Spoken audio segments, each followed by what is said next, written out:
Yes, this is Allison. I'm new to the group, and so yeah, what am I looking at? What up, Allison? What am I looking Hey, at? what's going on, y'all? Where are you from? I'm originally from Detroit, Michigan, but I'm down here in Brunswick, Georgia. Hour from Savannah, 45 minutes from Jacksonville, Florida. Nice. Welcome to the group. My girlfriend's family from Detroit, Michigan. All right, Detroit's in the house. So today we are doing multifamily underwriting. Okay. So we won't start yet fully, but just we do this every Friday with Carlos and Josh and some regulars here. But 3 p.m. PST every single Friday, we've been doing an underwriting class just to kind of show the basics of how to evaluate a property and to know if it's a good deal worth pursuing or if it's a waste of time. So I just go over the basics and just kind of teach everybody how to look for a good or a bad deal. Yeah, that's what I'm talking about. You know what? I am so thankful. I hate to get so religious on y'all, but I'm so thankful for the Lord because I was just praying about learning more about multi-family property. And look, Good. just direct me right on in. You're in the right place. That's I what think a lot of us are still learning. I still learn every single day. I find out something new every single day in commercial space. I think in general, I think real estate for everybody, everyone's always learning something brand new. You know, it could be the smallest thing, it could be a big thing, right? You kind of pay to play, but that's the exciting part about real estate is there's always a challenge to be met. It's just really problem solving at the end of the day. Oh yeah. And like our mentor says, the more problems you can solve, the bigger your pockets can become if you know how to solve that problem. Right. I've been in the space since 2018, but I've had a major mind shift because I was doing a lot of personal development because I couldn't understand, what was I afraid of, to go out and call or just, pick up the phone. I was like, what is this all about? It's not me. But I'm over it now. Hallelujah. It's good. It's good. I think everyone kind of has to just cross over that hump, right? I mean, still till this day, I don't feel super comfortable talking to a lot of sellers, but once you start getting into that groove, get it out of your system, then you just get that momentum, right? It's always just that first call because you don't know what's going to be on the other side. I was just more concerned, that I wasn't going to know enough information, but I believe that as we network with others, if you don't have the answer right then, just let them know. I'll get back with you with that.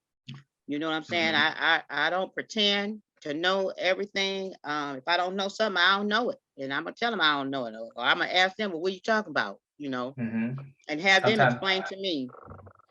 And sometimes that's the best answer. I don't know, but let me get back to you, right?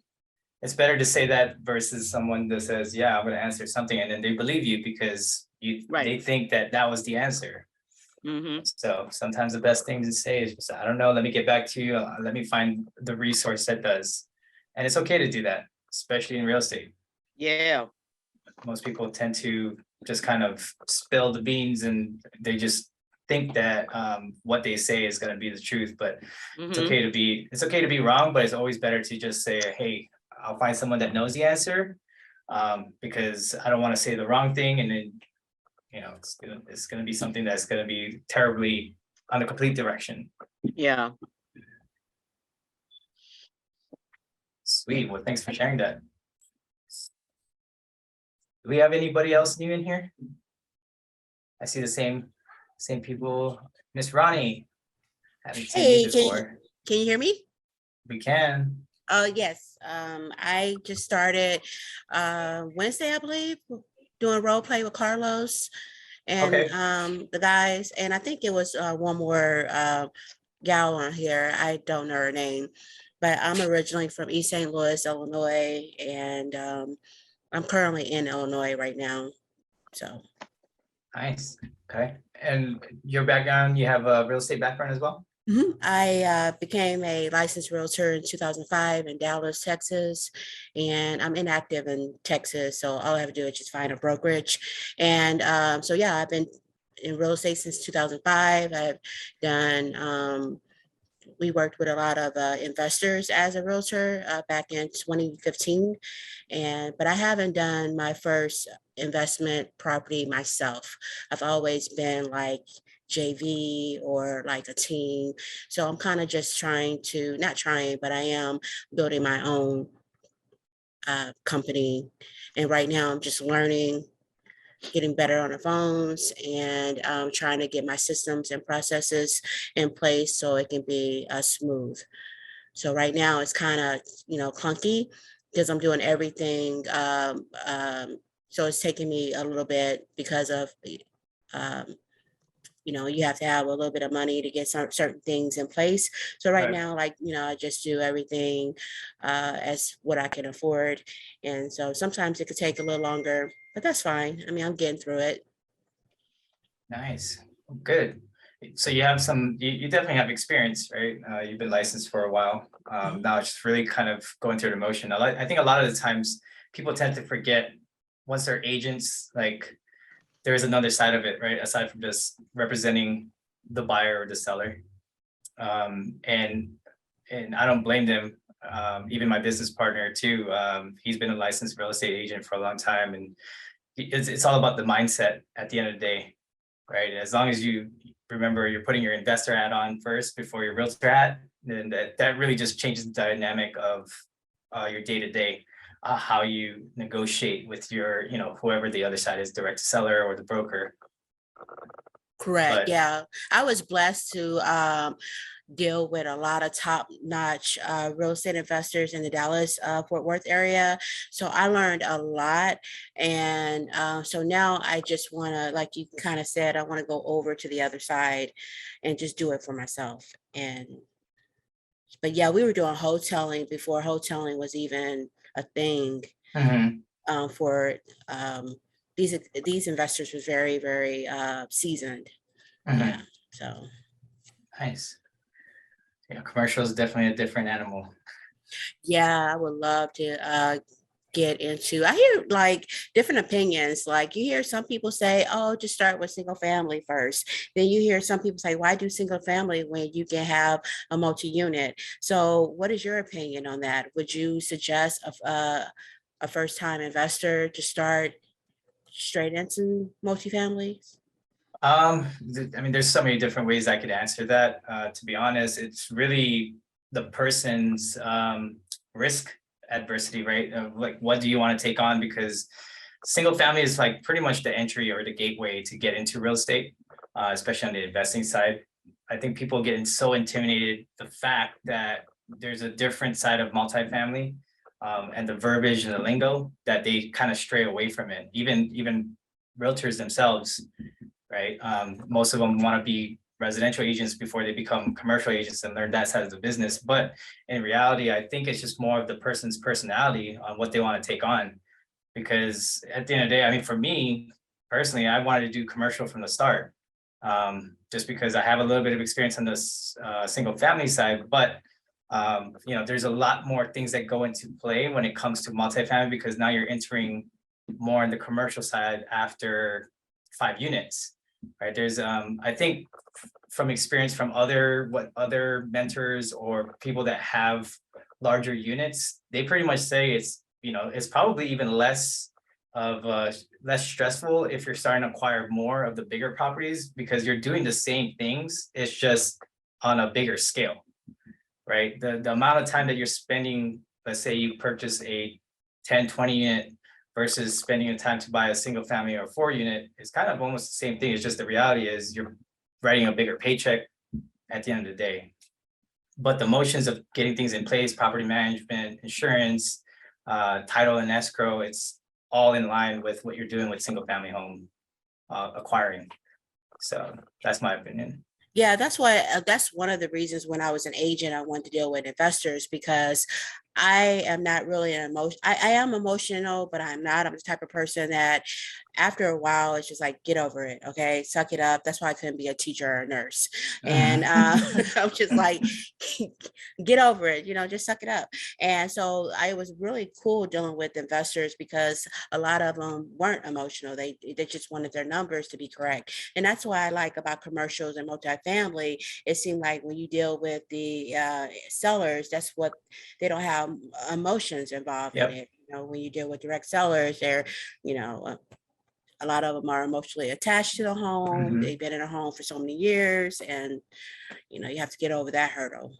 Yeah, I 100% agree with you. I'm glad you brought that up because it's facts. And that's the reason why I also got into commercial, is because it's numbers. It's all numbers. Numbers don't lie when it comes to commercial. It is what it is. And a lot of investors, savvy or not, when it comes to multifamily or, shopping centers, hotels, whatever asset class in commercial, the numbers is what it is. Yes, you can fluff the numbers, but at the end of the day, there's no emotions tied to it. And dealing with single family residential properties, a lot of them are emotional, right? I deal with a lot of investors myself, and it's very straightforward. If you don't like the numbers, okay, let's massage it. Okay, this number works, perfect. Let's send an offer. Right? You don't have to go back and forth on whether the price is right. It's just more of entailed on what the numbers tell you. So yeah, you brought up a really good point on that. Yeah, thank you. And thank you for explaining that. All right, welcome. What up, Carlos? What up, bro? Easier. We ready to rock or what? Yeah, ready whenever you are. Cool. Do you guys want to start off with any Q&A questions? Anybody have any questions on anything multifamily, anything about leads they have, anything in general about real estate? I don't have no question, but I'm excited to get started because I just came across a portfolio that have 67 properties, and I think it's about 40 something companies in there. And so I'm excited because some of the properties is in there is commercial and some residential. And so I'm like, okay, I need to learn a little bit more. Nice. Portfolios get really interesting because definitely the mix asset classes is in there. Who else we got in here? We got Zach, we got Shane, it's Ronnie, Samuel's a regular. Anika, I think this is like your third week with us. It is. This is my first time in this class. Oh, okay. Awesome. Thanks for joining us. Yeah, thanks for having us. And we got Dustin's been here, Jesus. I don't know if I met Anthony and Jason yet, and Michael. Okay, yep. Anthony, what up? What up?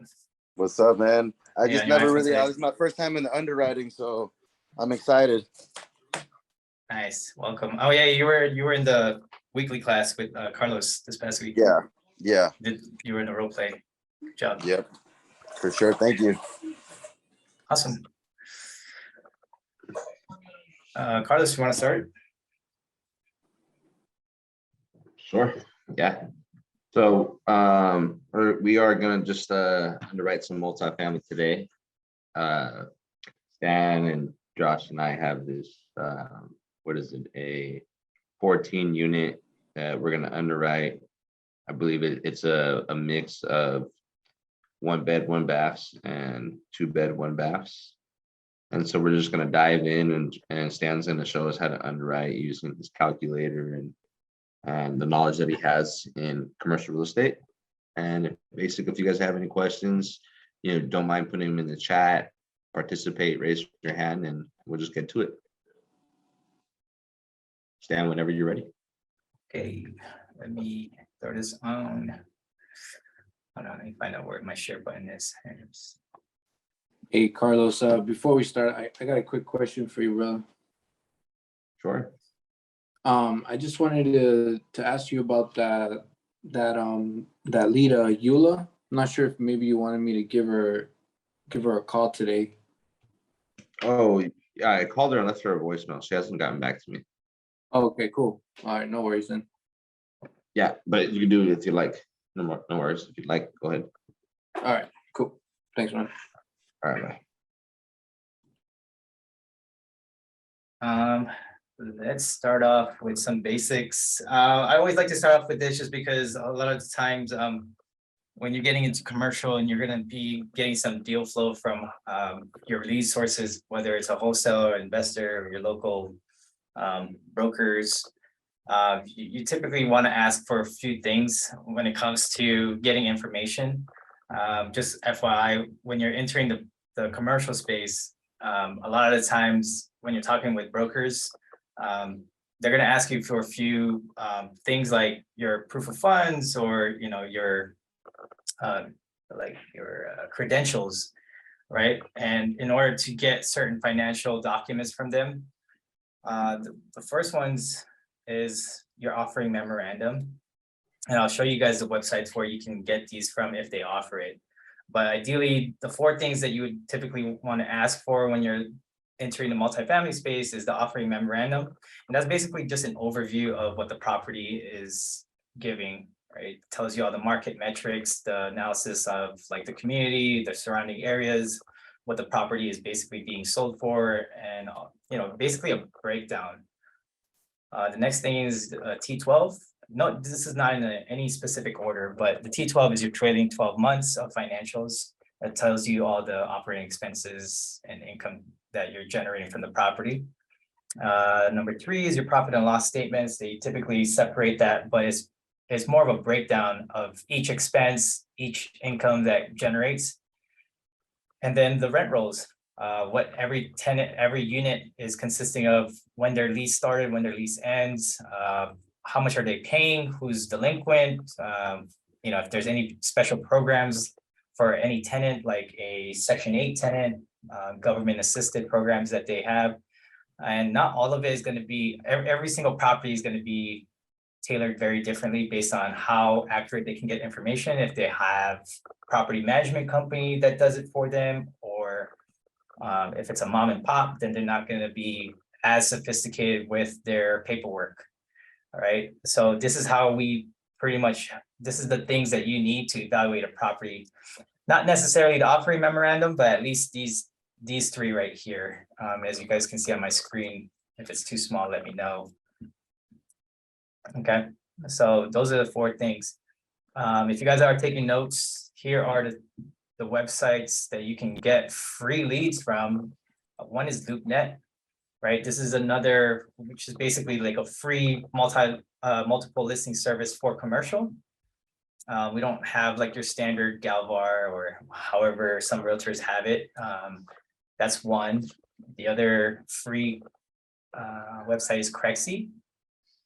So all you're literally doing is using these 2, and you can just go to for sale.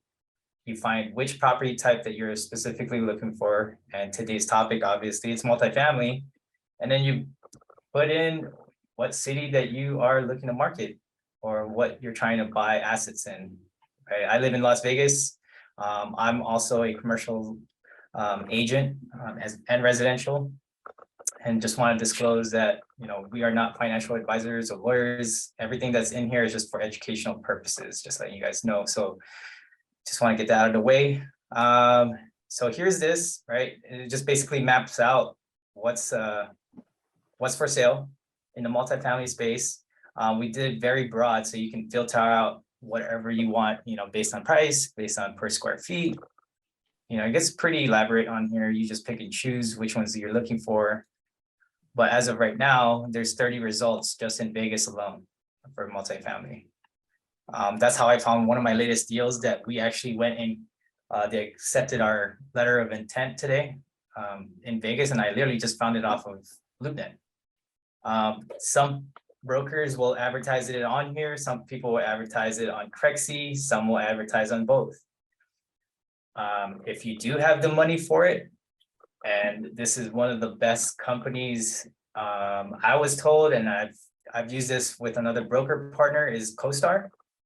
The only difference is that this charges you, I believe the subscription is $400 a month. But if you have the means to pay for this, this is the best resource that can give you the comps, analysis on any property worldwide, nationwide. It does have a lot of news in here that you can tailor and, you know, see what properties are, but it's pricey. But they give you the best data for whatever you're looking for. Okay, so this is free. LoopNet, Crexi is free. CoStar you have to pay for. Let's see. Any questions for now? Let me know if I'm going too quick. All right, I can always slow down. So if we look right here, I'm just gonna dive into it.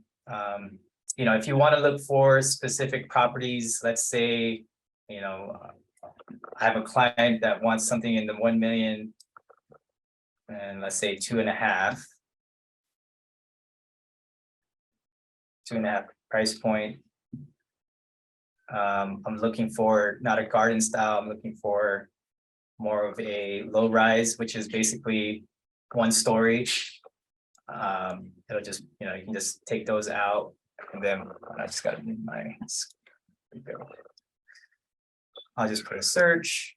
And then from that, now we decrease the searches and now I have 5 that I can pretty much potentially underwrite, right? And today is an underwriting class. So what we're essentially trying to do is you're finding a property that you want to analyze, and you can do this every single day just to get used to it, and figure out what to offer on certain properties.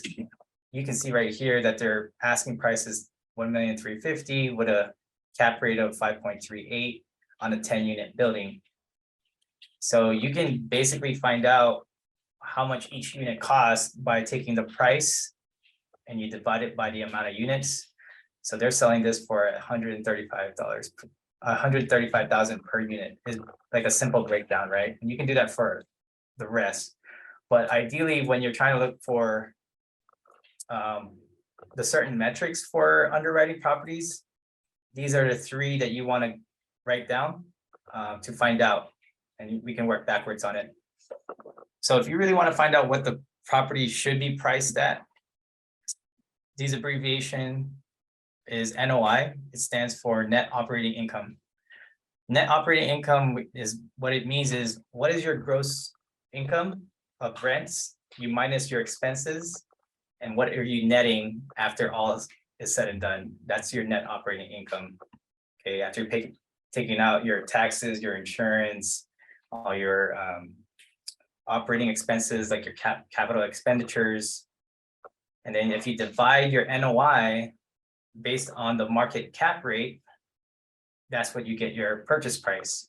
So let's take this, for example, right? Let's go right here. Let's see if they give it. So when you click on here, they'll give you like, this is kind of like a quick summary overview. You'll see who the broker is representing this property. They'll give you investment highlights, give you a summary, but down here, the property facts is kind of where you find the simple information. I'm trying to look for the NOI and I don't see it. Sometimes they have it, sometimes they don't. So we can still work backwards based on other information that they've provided. So if they don't have the net operating income, how do you find it? Well, you can take your purchase price, right? The purchase price was 1,350,000, and you multiply it by the cap rate, and they're telling us the cap rate on this is 5.38. So if we take 5.38 and put that as a decimal, this is what a 5.38% would look like on a decimal. And remember, we were looking for the net operating income. So all we're doing is taking the purchase price and you're dividing it by the cap rate. Oh, 1 second. Sorry, not divide, multiply. There we go. So if you take your purchase price of that 1,350,000, you multiply it by the cap rate of the 5.38%. Now your net operating income is 72,630 is what they're saying that this property generates. Okay. So if you want to work it backwards, all you're doing is doing the same thing. You take your net operating income, divide it by the cap rate. This is how you get your purchase price. So it matches, right? Everything is aligned. And the last one is you take your net operating income, which was that 72,000. Oops, let's change this real quick. 72,630. And you divide it by the purchase price of 13 here, 1 million. If you take NOI divided by the purchase price, now you're back at that cap rate. So these are like back of the napkin calculations that you could really do just on your calculator or piece of paper if you're really just trying to find out what your quick metrics are for a property. So those are small little hacks that I do to find out if the property is actually what it is giving us. Okay, so that's just for example. These are just some resources that I wanted to give you guys to start with. Sorry, you guys can hear my daughter in the background. She's a little sick today. Here's another website that I want to share with you guys. It's called Apartment Loan Store. So if I want to see what the market cap rate is for certain classes, you're going to hear this a lot in multifamily. There's 4 different class types. There's a class A, class B, class C, class D. Class A is your typical like high-end luxury apartment condos, hotels, right? You're basically seeing high-end furnishings. You have a lot of amazing amenities. You have, can you guys hear her? You should be too loud. Or you guys? Sorry about that. So You're good. you can't really. You want to come hang out here? Okay, she's gonna join us for a little bit. All right. So back to what I was saying. So class A is determined by a few different factors based on year built.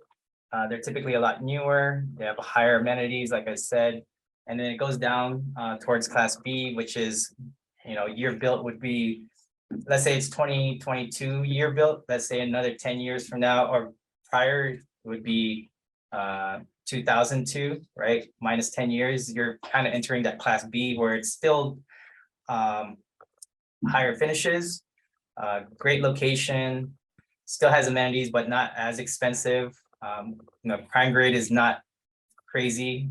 You're still in the, good surrounding areas with good neighborhoods. And then the class C is typically like your middle income, low income household.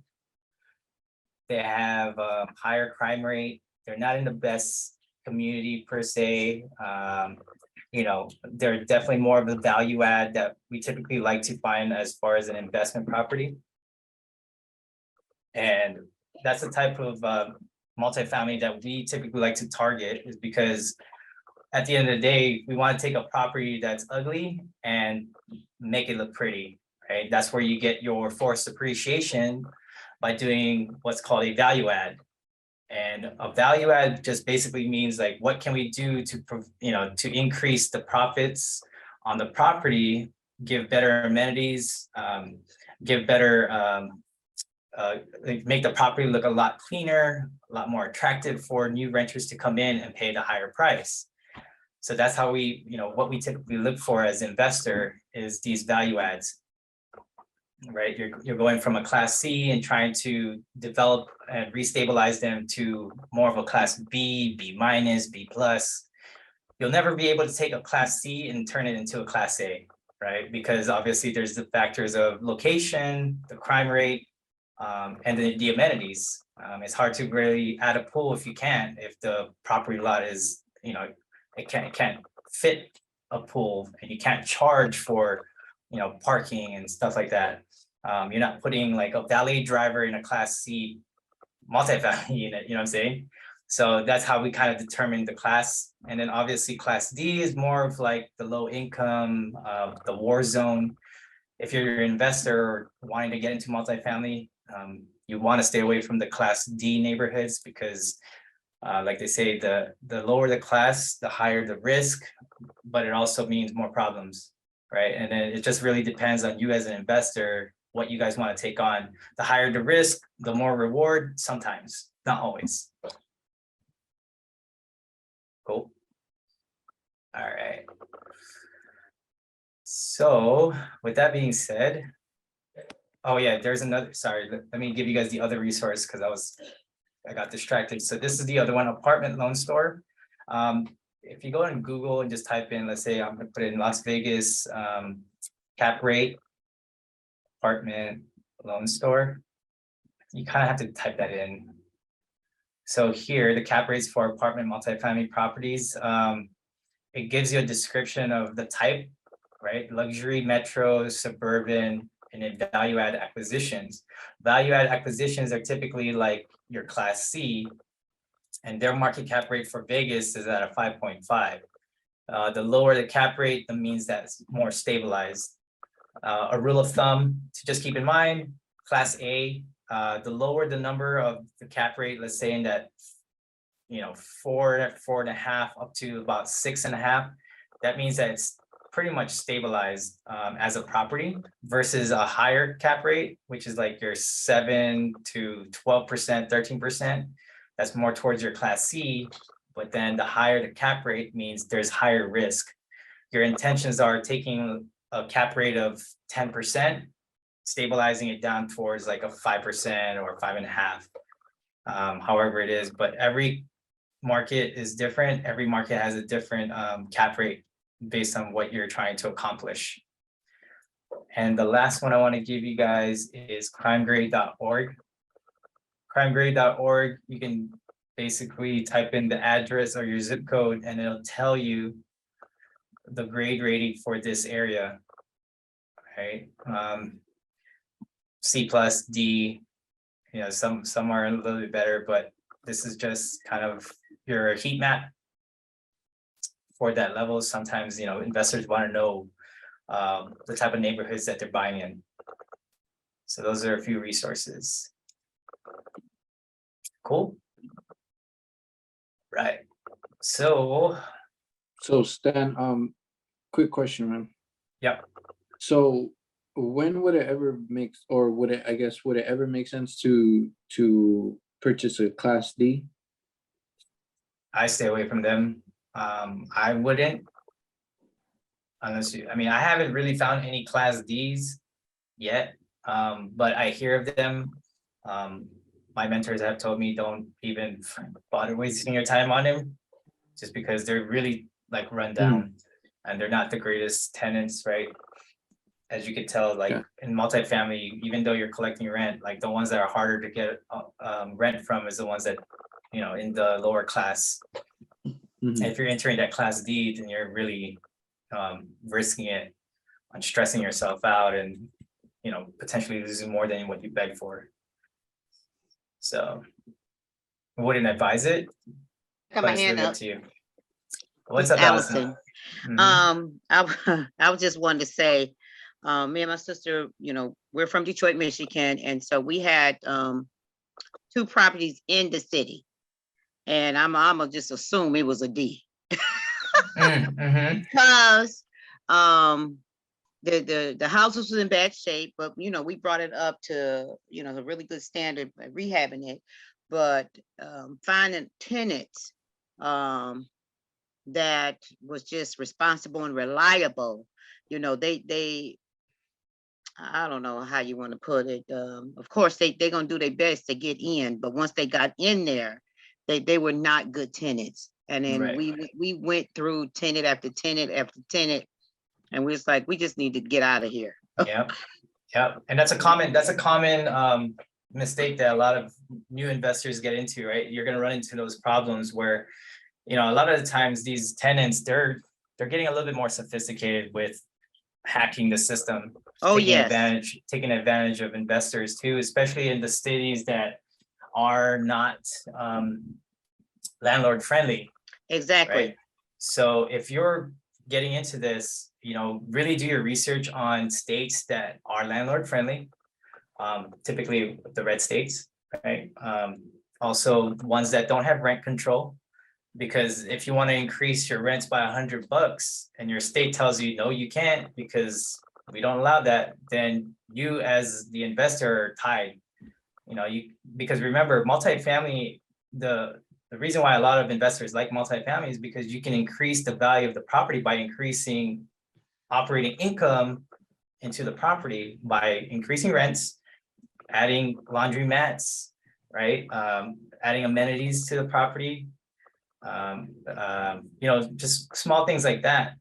Doing a build back system where you could build back the tenants for electric, water, gas, sewer, like small little things like that. You can build it back to the tenant. That's the reason why multifamily is just like a very attractive asset class to invest in. So by you doing that and you're stressing out on trying to collect rents, you want to make sure, like I said, landlord friendly, no rental restrictions, so you can increase rents, force people out if they need to, right? It's easier to evict people if you get in that situation. You're not tied to the government or your municipality to let you know that you can't do that. And I think I'm missing something else. I can't remember right now. But ideally, that's the states that we focus on, right? Texas, Florida, I believe North Carolina, Tennessee. Texas is, like I said, Texas is a big one. So those are the states that we typically like to focus on our multifamilies, just because those are not regulated with rent control. Never want any in New York. New York is limited by a 1.5% increase year over year, right? You don't want to be tied down to that. So, all right. Are we good to start on this underwriting for this property that we found in Hallandale Beach, Florida? Or does anybody have? Okay, before we start this, does anybody have any other questions that I could answer?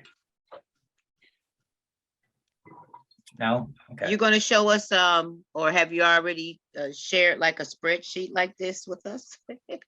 No, I'm gonna create one a little bit more simple. I'll probably take this one right here, this small section. I can give this small section away because it's a little bit more, it's very simple. All you're literally doing is just plugging in the inputs right here, and it's just telling you it's working the property backwards. And I'll share with you guys what I mean by that. Okay. So this spreadsheet, let's see, let's start off all these with zeros. That way you guys can understand and follow along. So a rule of thumb when it comes to underwriting properties is you make your money on the buy, right? And there's methods to it. The reason why is because you always want to know what you're offering before you sign away on that contract, because you want to know what your numbers are. And that's why it's very important to get all these financial statements prior to you getting into a contract with the other party, right? Because if you're just buying and going in blind, you don't know what your exit strategy is. That's like a recipe for disaster, right? So you always want to make sure you underwrite a property before you buy it and you know what you're going to be offering at, because you have an idea. It's more of what we call a price guidance to understand what the property is potentially worth based on what metrics they tell you. And you can kind of decipher, once you start underwriting and you start understanding the numbers, a little bit of the story behind what they're telling you on the financials, because you can start catching on like, hey, why is this such a big amount on this specific line item versus here, and you can tailor it, or you can start understanding it based on once you see what I'm talking about on the financial statements. This one is very, very simple. I'm going to show you one real quick. This is what they provided. It's not the greatest. They didn't overcomplicate it, but at the same time, this doesn't really give me a lot of data, but we can work with it, right? The more data that they can provide based on a line item, the better we know what this property does or doesn't have. So according to all these numbers, I'm gonna plug them in later, but I'm gonna show you guys right here what this specific area does for a property. So like I was saying, a market cap rate is based on what the class is. So this is what we say, like, hey, this class C in this market is trading for, let's say 8%. Okay, this is a higher risk property, more of a value add, even though they've done renovations to it. There's always ways to improve a property. But we're gonna start off based on what they're telling us, which is that this is a 8 cap, right? Based on $147,000 per unit. Their asking price is $2,050,000. Okay. And based on their financials, out of the 14 units, 2 of them are vacant, right? 2 of them are under renovation. It tells you all the expiration, month that they're expiring, what's their rental rate that they're paying for in a base price, the type of unit it is, which is a 1-bedroom. And right here, you see how it's 1,300, but it's not labeled. This is what we call pro forma numbers. Pro forma, which is what you see right here, pro forma, it's just basically a future evaluation of what we think the market rents could be once we stabilize the property. Once we go in there, rehab the property, this is what we think that based on the comparable rents around the area with like-minded units, this is what we can increase the price to. So they think they can increase it by $100, right? Because this is what they're paying currently, as is 1,200, and 1,300 is the difference. So I'll plug and play that in later. But here, if we're gonna go backwards, right? You always want to take into account market vacancy. Reason being is because market vacancy, you will never ever have a property always 100% vacant. There's always someone that's going to be leaving. So we always want to take into account that there is about 5% vacancy into the property. Okay, type that in. The pro forma rents, I believe for this one. Okay, so it's 1414. We're gonna use 1414 for this pro forma rents, and I'll tell you guys why in a bit. Capital expenditures, CapEx for short budget. That's basically saying like, how much are we going to spend to renovate each unit? I'm going to give it a price tag of about $5,000 just to get like new flooring, new cabinets, and your basic essentials in there, just to get it nicely repaired, right? You're going to go from a classic to basically a premium unit. That's what you're going to hear. Like classic units are what it is as of right now. And then premium units is once it's done, completed, renovated. Those are terminology that you're going to hear. This is a 14 unit, so we're going to plug that in, 14. And then expense ratio. Expense ratio is basically out of all your effective gross income. Let's say you're making 100,000 in gross income for the property. How much of that is going towards your expenses, right? Typically, you don't want to go above 50%. Okay. Ideally, for most stabilized properties, you're looking at about 40 to about 48%.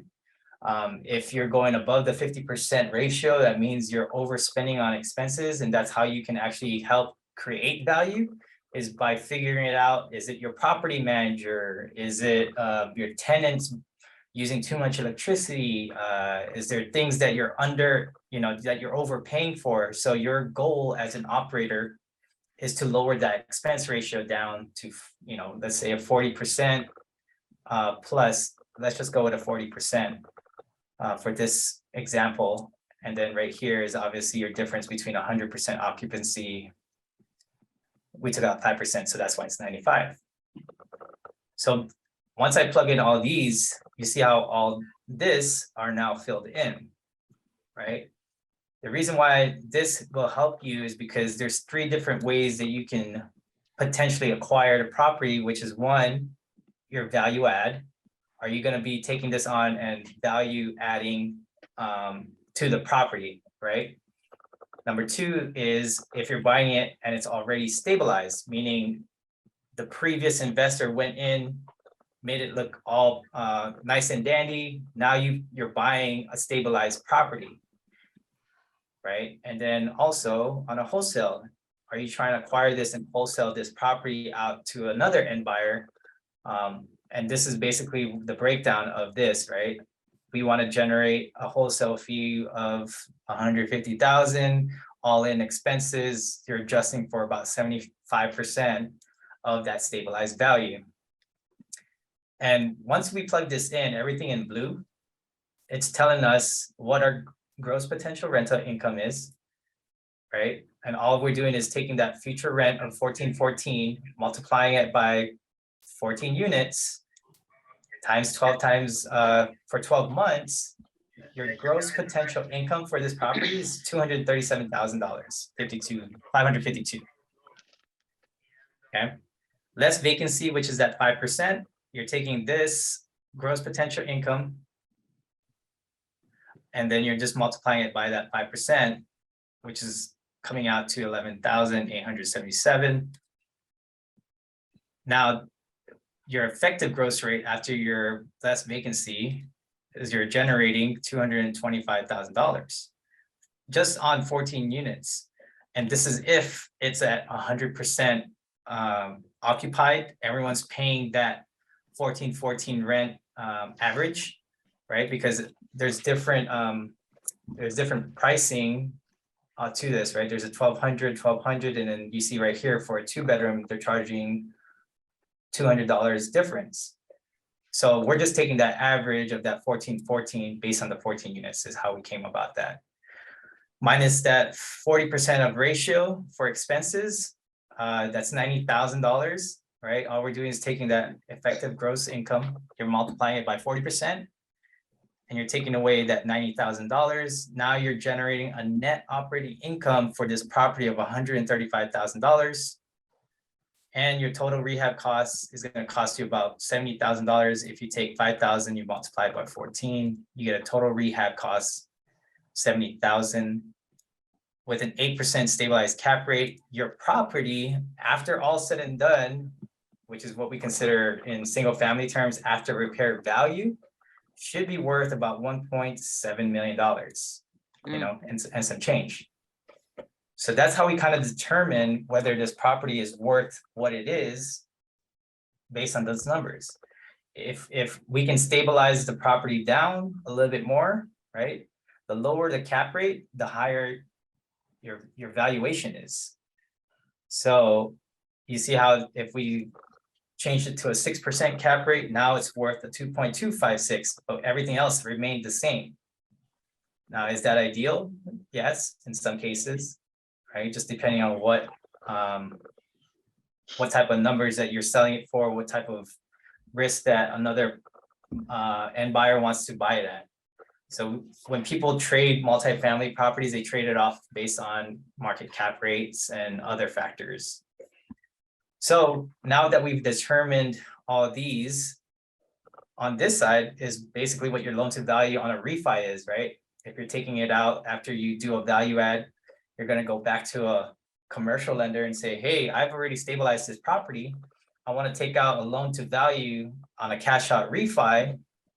And what is it that they're going to offer you based on their terms, right? Most of the time when you do a cash out refi, they'll do 65 to about 80% of the value of the property. And this is going to be determined what you're going to get on a cash out basis. And then also on a percentage above the cash out basis. So at this moment, on an 8 cap at a $1.6 million property or 1.7, if you were to go back to a lender and say, hey, I finally stabilized this property, I want to take my money out, what can you guys offer on a cash out? They'll say, hey, we can do a 25, 75%. We'll give you 75% of the loan to value. Now you're able to take out a loan of 1.62, 25% of that is back to you, and you're going to be able to take out 84,000 out of this property. That's in your pocket, tax-free. Right? That's how these investors have learned to work the system by doing cash out refis. It's just one of the strategies. Other people call it a burr, right? In some ways. So essentially, this is what you're doing. You're capitalizing on taking a ugly property, stabilizing it, then doing a cash out refi. So now you're taking that money and rolling it to the next property. And you're having your renters, your tenants pay down this new loan at 1.629. Does everybody following, or anybody lost? Are we good? Any questions? Okay. All right. So if that's all said and done, right? 1.62792. This is kind of like how I evaluate the property now. So this person is asking for a purchase price of $2,050,000. So if we're going to put that in $2,050,000, right? What is it now? Our offer price, right? This is basically telling us that at a cap rate of 8% or 5% market vacancy, this property should be evaluated at $1.692 million, and they're asking for $2,050,000. So you're kind of asking yourself, why is there almost $3 million of a difference? Well, come to find out, right? Their expense ratio was actually lower than what I put on here, right? Their expense ratio, if I put right here, 250,000 was generating. This is what I typed it out as. It was only operating at a 31.28%, right? After once I plugged the numbers in. So if we go back here, I'm just cutting and pasting so I don't have to plug it in one by one. A little cheat shortcut. So with that being said, right, they actually learned how to lower their expenses, which help generate more value in their property because it increased their operating income. And that makes a big difference, right? So 40%, now I'm gonna go to 31.28. Look what happened. Their stabilized value based on the 8% is actually worth 1.938. So now they're kind of close. They're asking a little bit above by about, what is that? $90,000 on the spread, right? And what did they say right here?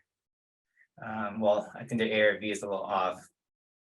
But based on this property, right, you can see that this is, you can tell by the materials, the way that it looks, this is like what you would see in a Class C property. Here, there we go, the bigger photos.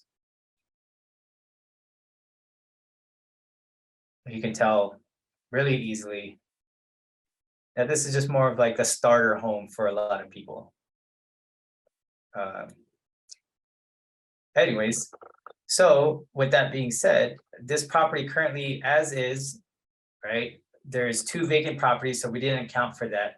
They're generating $15,000 a month in rental income, which is right here where it says gross rents.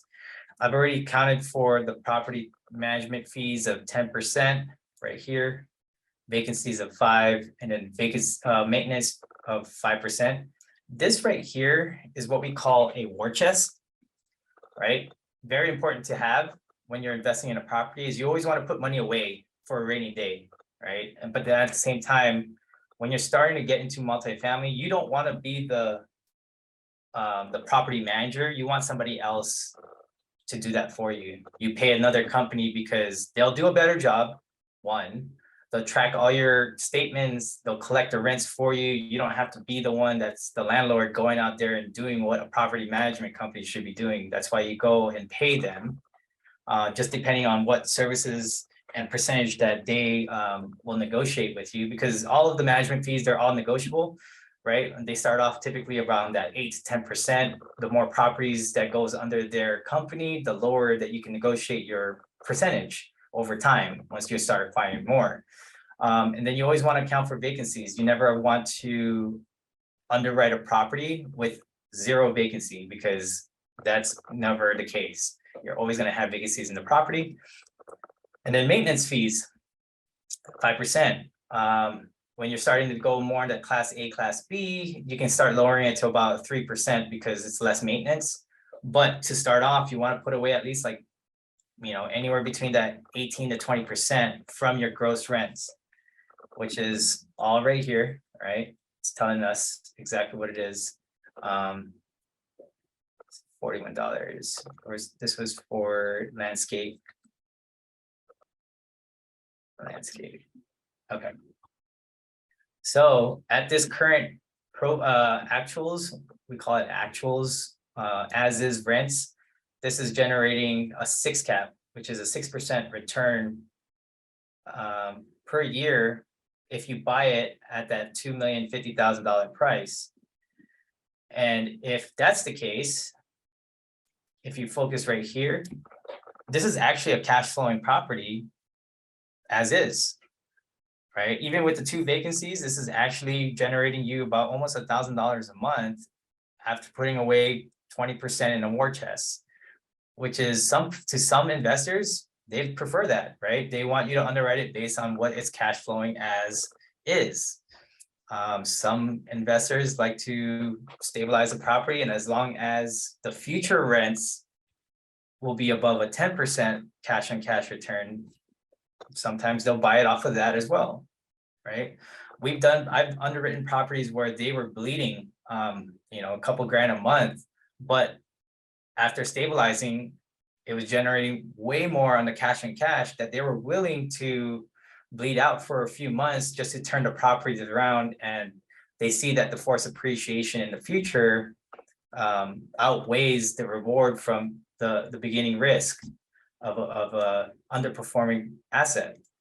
So the metrics that we really want to focus on is 1, cash on cash, right? And 2 is your cash flow. How much can it cash flow every single year from the purchase price that you bought it for? Another thing to remember is we call this what's called a gross rent multiplier. Gross rent multiplier is basically what it's telling us on this formula is you're taking your purchase price and based on the gross rents, how long is it going to take to make back my money? It's saying right here, it's going to be about 11 years. So 11.39, right? If we increase the rents right here, which is the pro forma, from 15,000, and now you're going to generate almost 20,000 a month. Now you just cut about 3 years off of that, right? Now you're at 8 years versus 11, and your cash and cash return now is closer to 11% versus a 2.25. So those are just like a few key metrics that we as underwriters and multifamily investors focus on acquiring a property. Another key important number, you're going to hear this a lot, is DSCR. DSCR stands for debt service coverage ratio.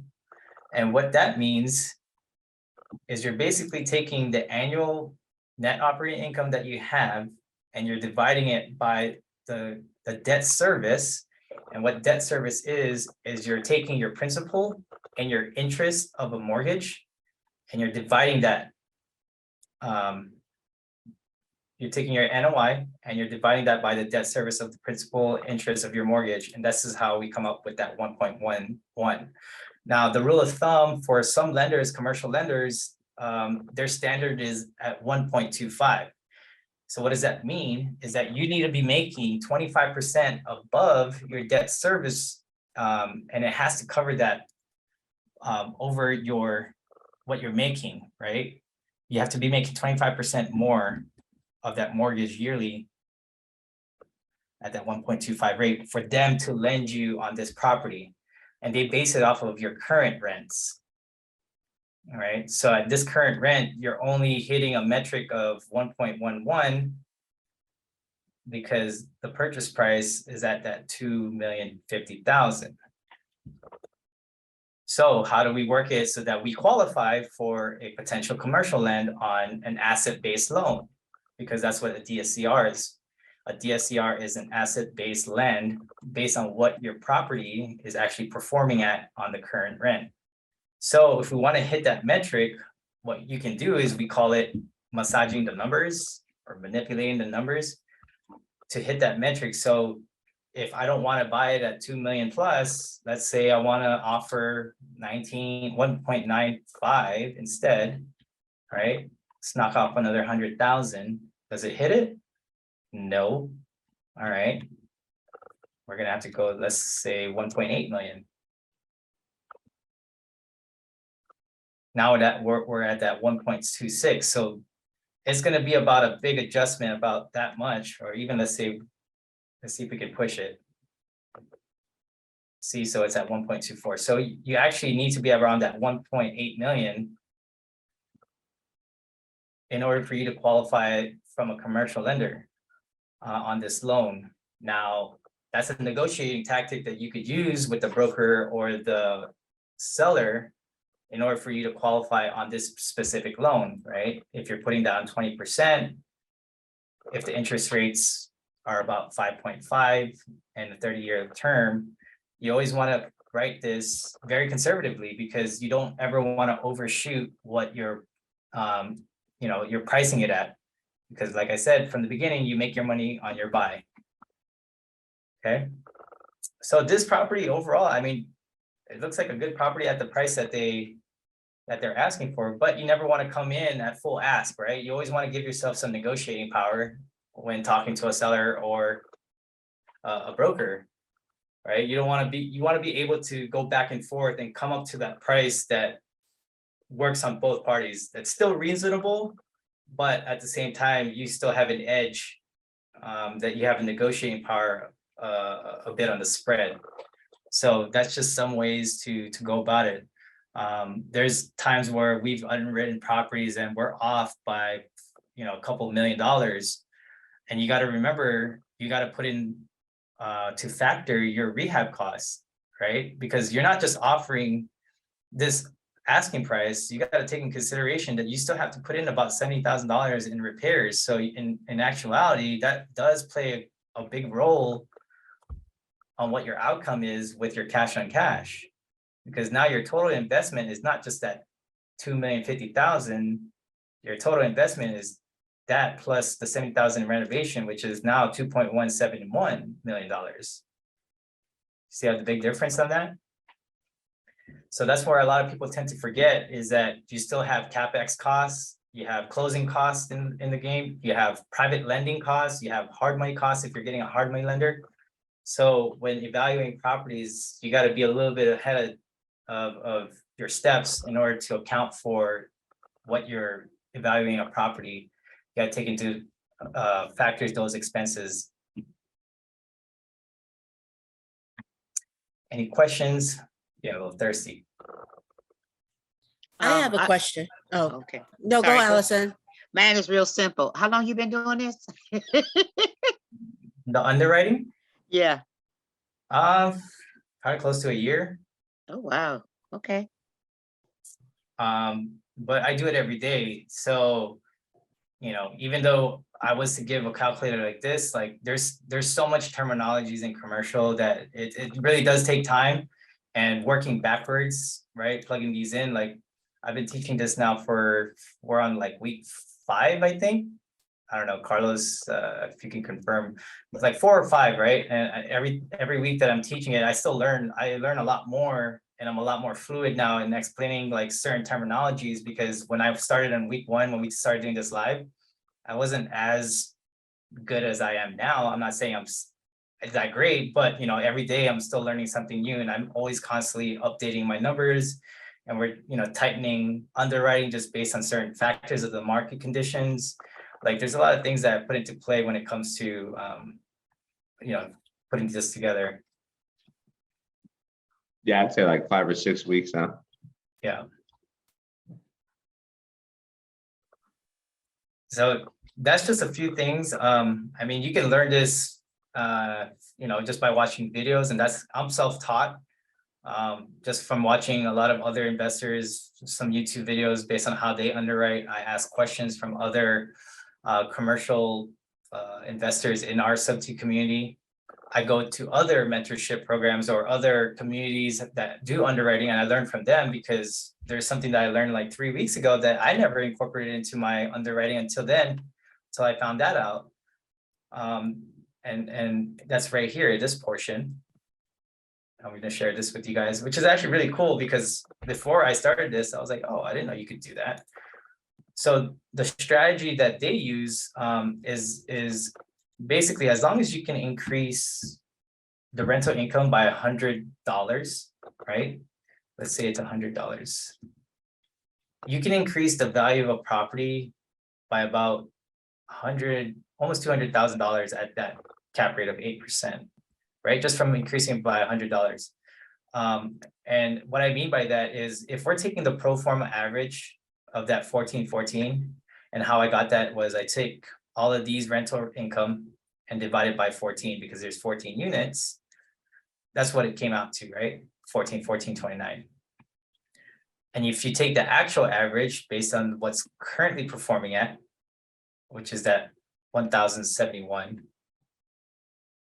the difference between that spread is $342.86. That's how much increase difference that you can add of value towards your operating income to this specific property.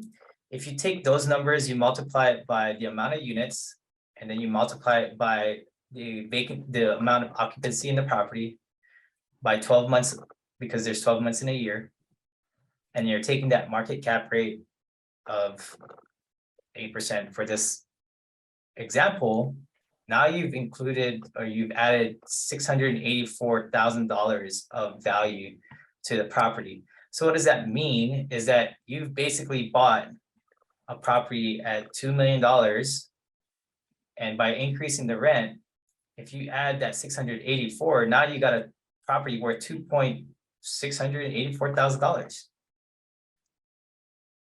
Okay, that's how you can increase rents and increase value of a property. Just jacking up the rents by $100 plus. That's why that's like a strategy that I didn't know that you could do. And I'm like, oh shit, okay. I've been underwriting for that long, and I only found that out like 3 weeks ago. I'm like, that's a pretty cool hack, right? So you could do that. There's so many different ways that you can acquire these properties. Obviously with creative finance, and some people are worried about, oh, what about if we're talking to a broker and they want or a wholesaler that wants their fee, right? They want to add on 150,000. Like if I was to buy this property and I make an offer and it gets accepted, but I only offered, let's say I offered let's make this 1.8 million. Let's say they accepted it. The seller accepts it at 1.8 million, but I want to sell it for 2 million, and I want to add a $200,000 wholesale fee.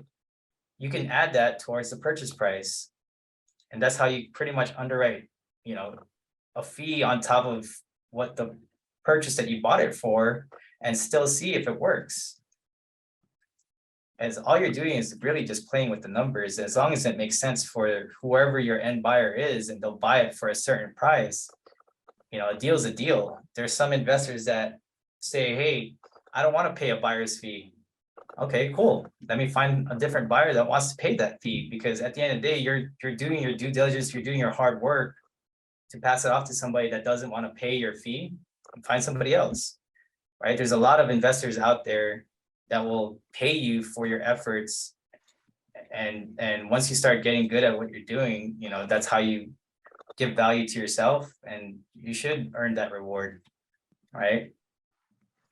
Sellers the same way, sellers brokers same way. They're going to charge a percentage either from the seller side, but sometimes you come across sellers that don't want to pay that fee, and that's where you have to tell your buyers, like, hey, I'm going to charge $2 million, but I'm going to add 3%, because I want to make a $61,000 acquisition fee on top of it, right? So don't be afraid to give your fee, but that's pretty standard. You'll see on a lot of these wholesalers, they'll put a price tag and then they'll put a plus buyer's fee of X amount. So that's something that you'll notice as well.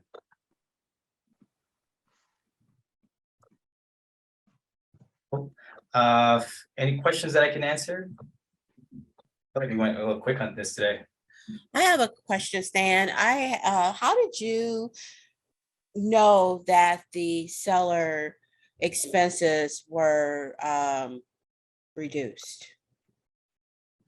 Oh, because right here, I have a formula that tells me, Oh, okay. right? It just basically, this formula says L41 and L34. So if I take L41, which is the total operating expenses, and I divide it by the gross rents, it's telling me that it's only 31%. And I've made conditions on here to tell me whether or not I should purchase it based on this this condition, or if I should pass. Right, this is my goals versus what my actuals are. And that's how I figured out, okay, this person, their expenses are a lot lower, because if you can get your expenses down to the 30%, that's really good.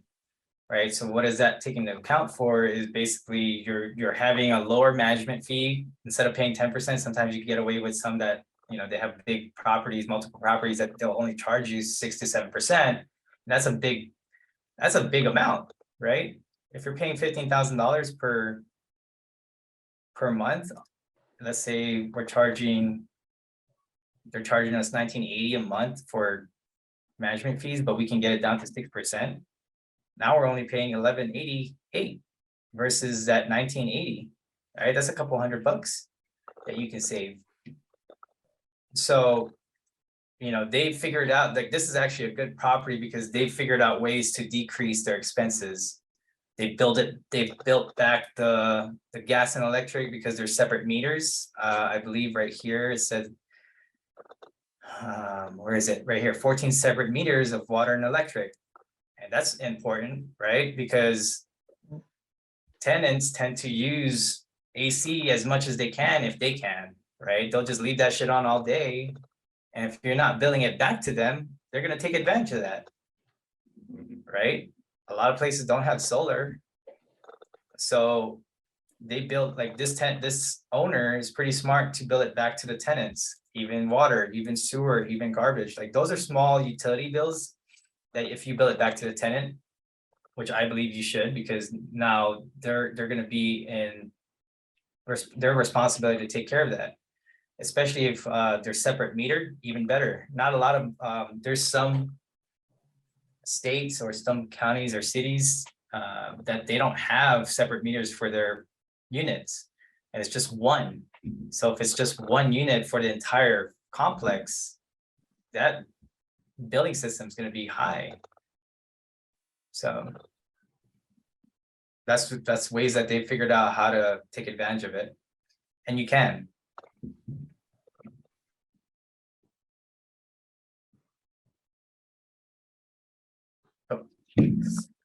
So yeah, I think I'm pretty good for this particular property. We're gonna go and negotiate with Blake and see what, you know, they're open to and accepting.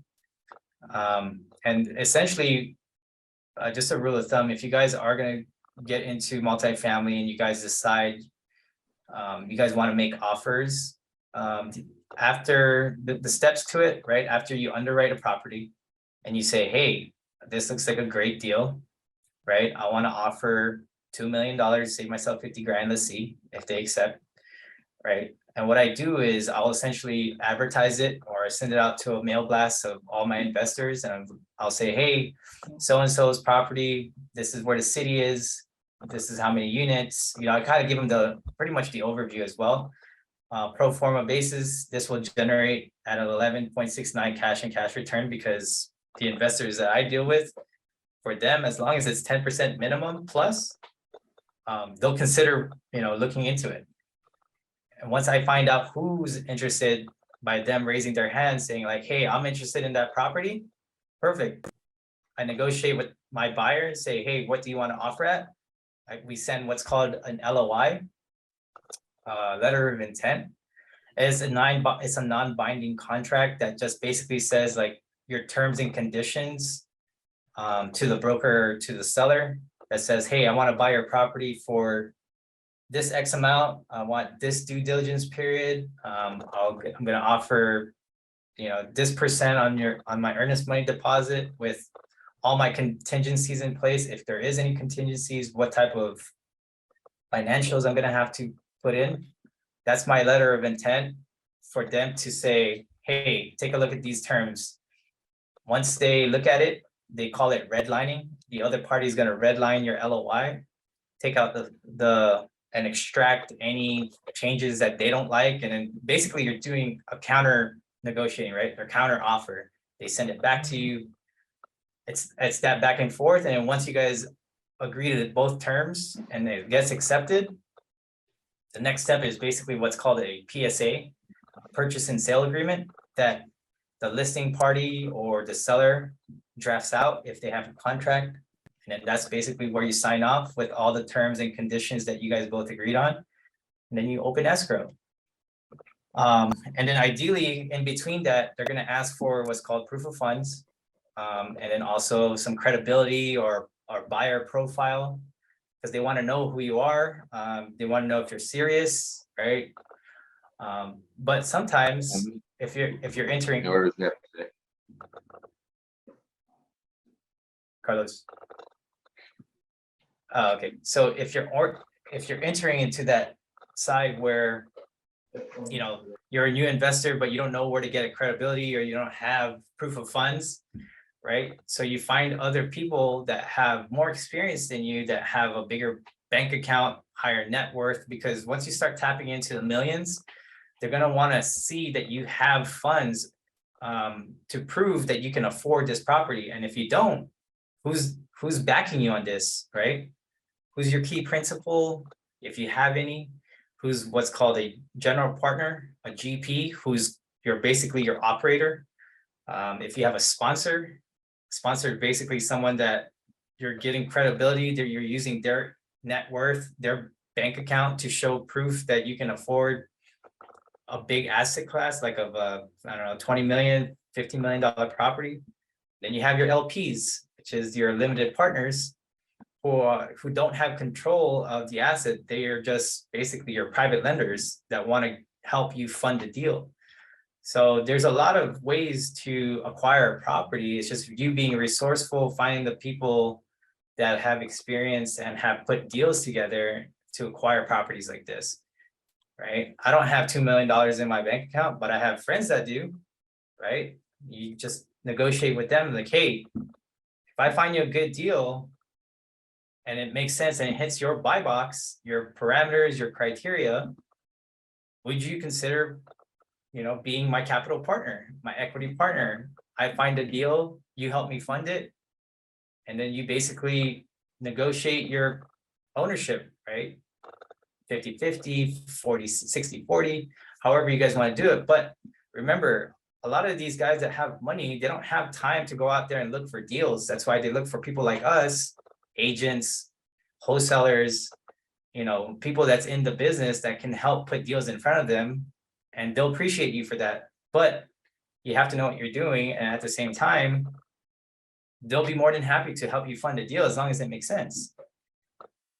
There's so many people out there. It's just you got to get into the communities. You have to go on Facebook, do some research, jump into those multifamily groups, Facebook groups, learn. There's so much resources out there. It's really just up to you to figure out like which route you want to take, because there's so much avenues in real estate that you can kind of get lost in the mix. What is it? Shiny ball syndrome. Everyone's guilty of it. I'm guilty of it. So you just really got to pick what state you want to target, right? Like I already told you guys, the ones that are red states, no rental regulation, no laws that tells you, how much you can increase it for, the ones that are landlord friendly, states like that. Focus on one state, pick the state that you want, pick the county that you want. Let's say if I'm gonna go Texas, I want just DFW, right? And then find out what price range, what asset, what class type, right? For us, it's class C. I want 10% cash and cash minimum of value add. Like those are the things that you want to ask, your end buyer, like, hey, what are you specifically looking for? What's your buy box? What's your criteria? And if I find that, can I put it in front of you? And if it's a deal, can we make some kind of equity partnership, or how are you gonna help me fund the deal? Like, it's really, it's endless, the opportunities that you can find in multifamily. Right? And then if you do have something, like, hey, Stan, can you help me underwrite this? All day, let's do it. Right? So how Carlos and I and, you know, Josh work, we basically help people either close deals on a creative side, creative finance specialist, but we're also, you know, we're getting to that multifamily space where we need more deals to put in front of us, and that we can take down, right? We have the resources for it, but we need more deals to underwrite, that deals like this that would make sense. And if you want to partner and you're just interested in partnering, what type of value can you provide aside from just bringing us a deal? Can you help us find private money lenders? Do you know certain operators in the area? That's how you can be of value, of, you know, what you can provide to the table. And then kind of, we can base the opportunity percentage based on that, right? So.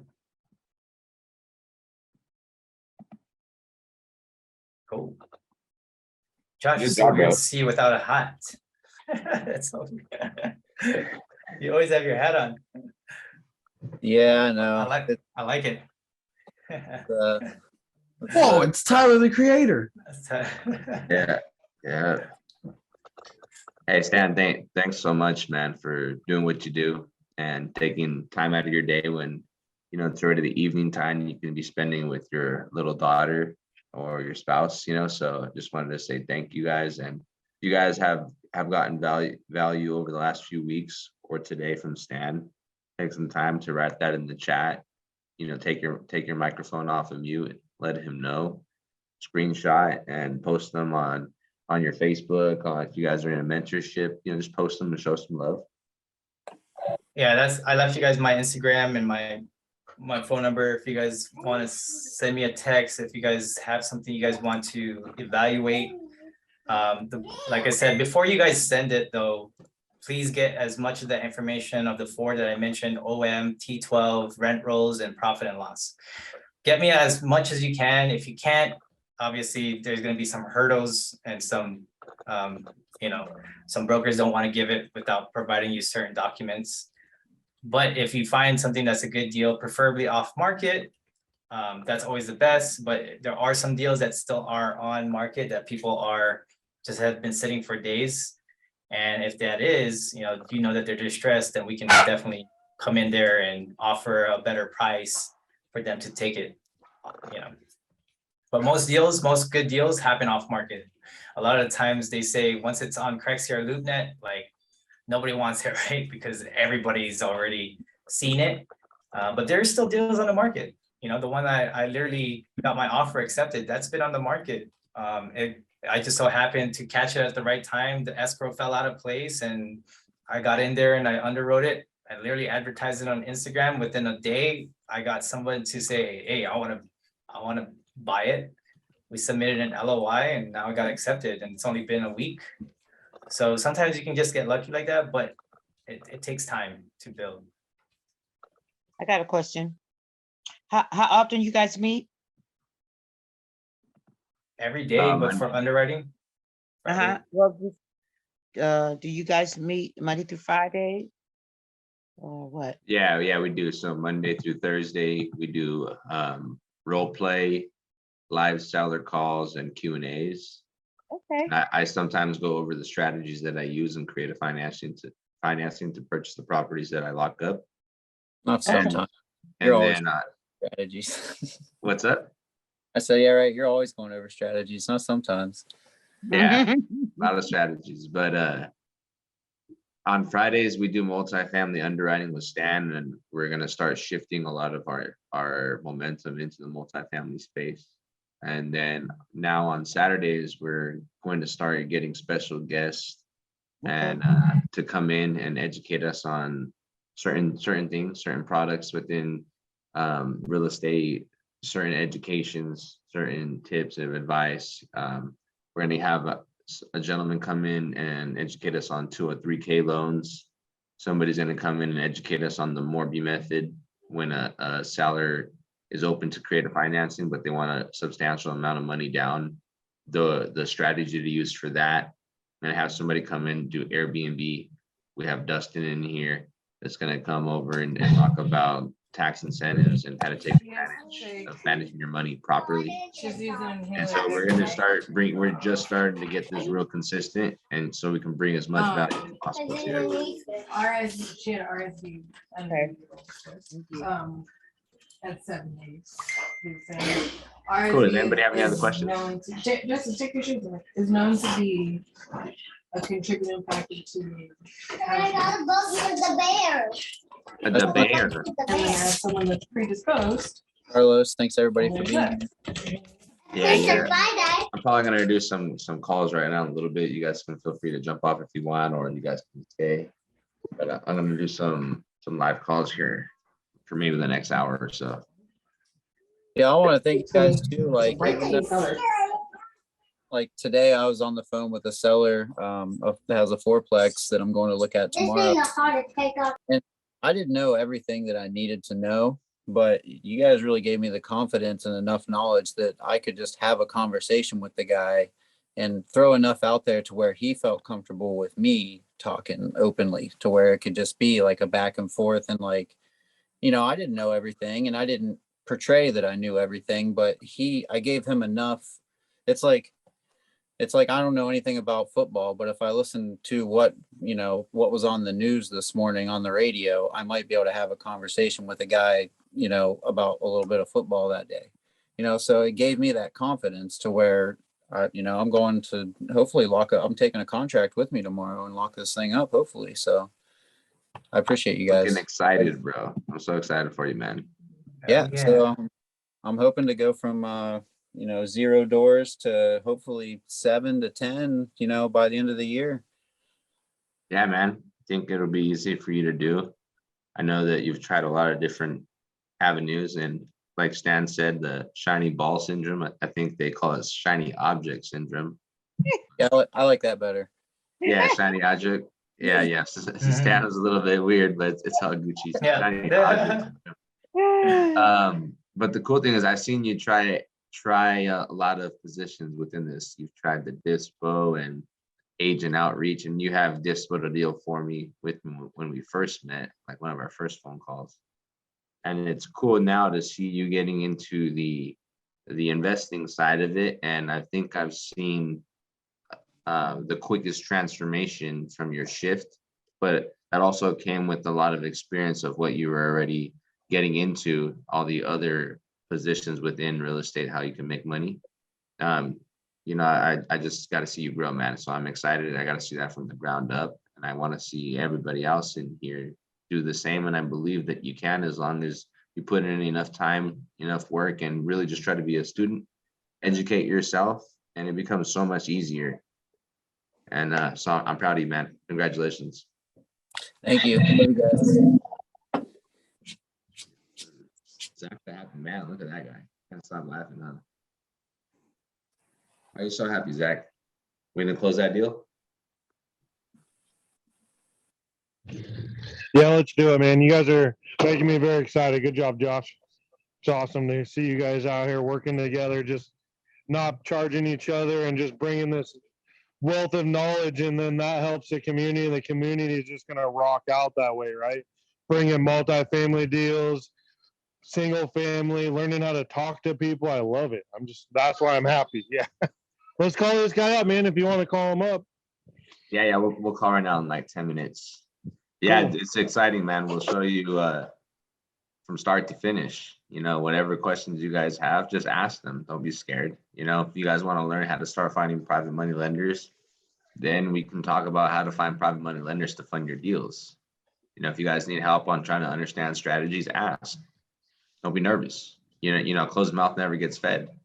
I learned a lot because I opened up my mouth to eat, because I was a hungry person. I was starving. So I went out there and ate as much as possible. The same thing from you guys. It's free of charge. People answered. Some people were available. Some people weren't. You're gonna find people as long as you can get them while they're available. So just get out there, guys. Let's rock it out. All right, I'm gonna just hit the restroom real quick, grab some water, and then I'm gonna come back and do some live calls for everybody.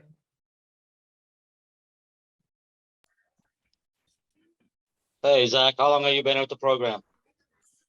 Hey, excuse me a second. Can you put this on here? Hmm. Put this on here. Thank you. What program?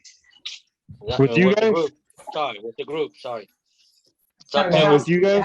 Yeah. I just started like 4 days All ago. these keys. This week, I believe. I don't have no pajamas. Welcome. You want to hear the story? Welcome to the group. Yeah. Oh, did you take your thing up there? Yeah. Oh. Can I see your copy? I thought you said it didn't work. It didn't work. Welcome. I've been in a springboard for about 5 months, man. I didn't know anything about real estate. I was a union carpenter for 15 years.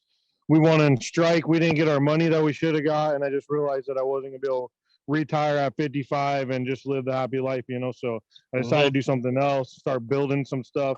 Then I found I can find my own projects off market, work on my own stuff, become my own boss.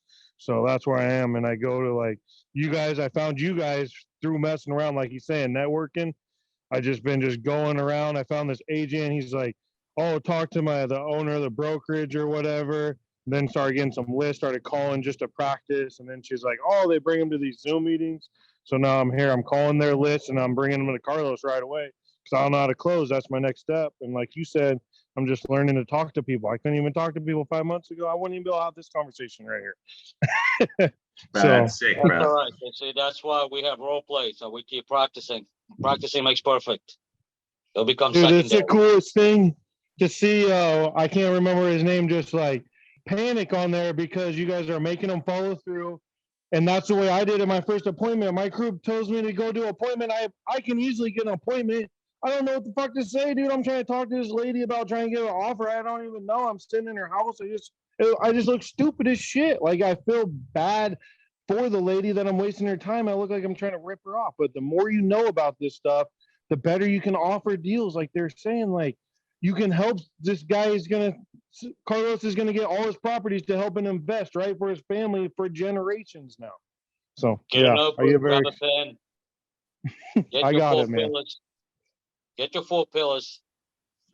Yeah. I'm here, man. I'm cooking dinner with my family, so that's why I feel bad that I'm not 100% into it, but that's what time it is in my house. That's it. Absorb whatever you can, man. Anytime you can spend on there, it's going to be valuable information.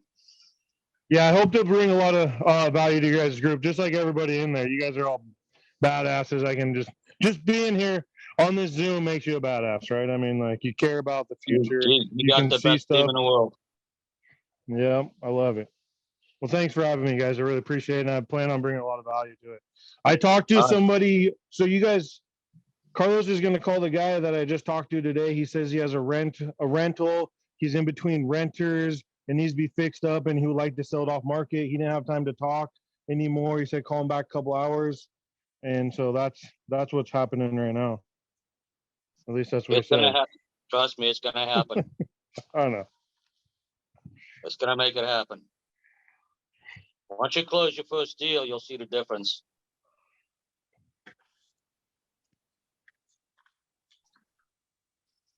Patience and practice, that's the deal. Okay, you can talk to Carlos, you can ask Stan. Those are the masters. Yeah, the more I called, the easier it got. Exactly. Not when I first started calling, I have a little sheets ready, just in case. I'm ready to write down, get them pillars, Yeah, the best way to remember things when you call customers, just have your sheet ready with the questions you need to ask. And this way, and after a while, it's just going to become second nature. Oh, yeah. 5 days a week in here, of course, it's going to be second nature. You'll get it. I have a big event on Saturday for the springboard thing, and they're doing a flip house they're gonna be taking out the trash and stuff. That'll probably be, I don't know if you guys follow it, but it'll be a big deal on there. They have a big event coming up too. I never heard about it. Truthfully, my friend paid for the course for me. I'm taking it because he's too busy, and this was on my path in my life right now. Shit, dude. I'm just following like, what's her name? I'm just following my heart right now, dude. And that's how I landed here. That's it. Keep following it. You'll get there.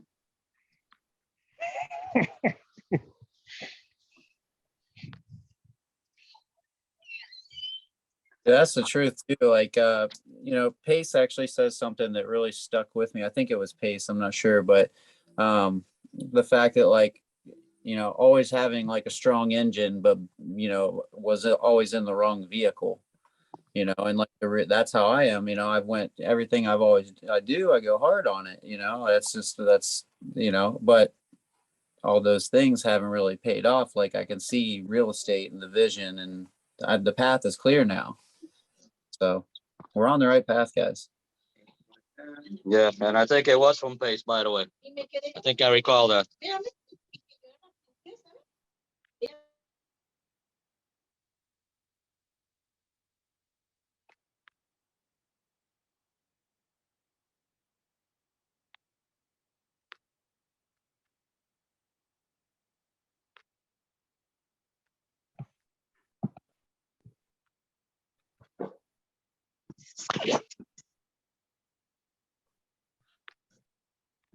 What up, guys? I'm back, ready to rock.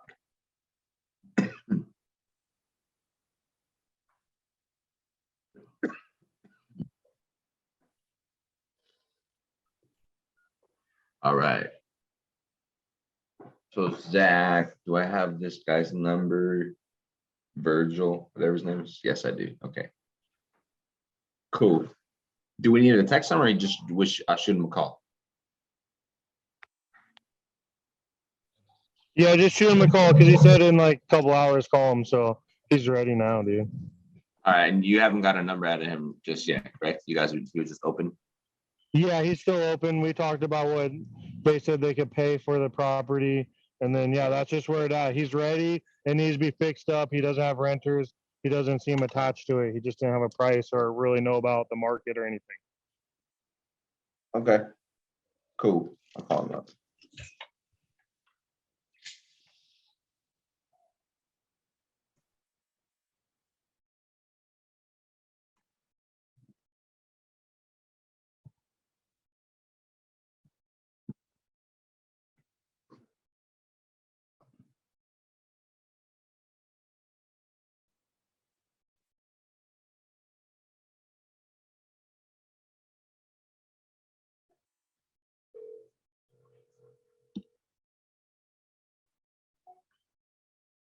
Your call has been forwarded to an automated.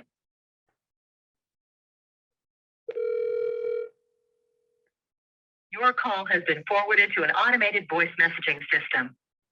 909685842 is not available.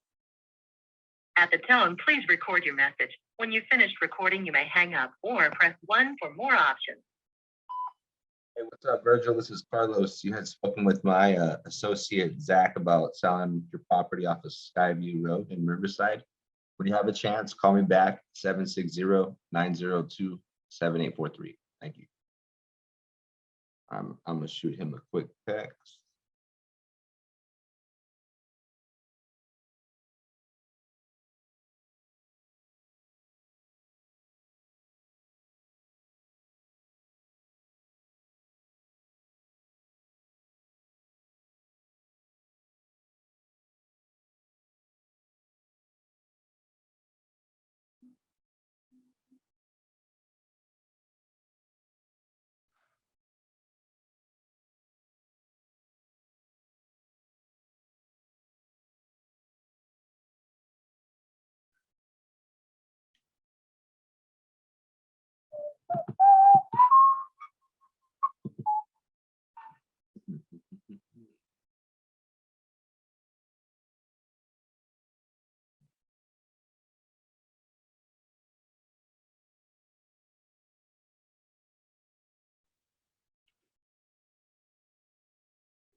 has been forwarded to an automated voice messaging system. At the tone, please record your message. Hey, what's up, Pete? This is Carlos. When you have a chance, shoot me a call. I had spoke to you about jumping on a 3A with you and your wife. Just waiting for you to return my call. 925-966-1271. Give me a call. Bye.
Hi, this is your work. I don't have time to answer.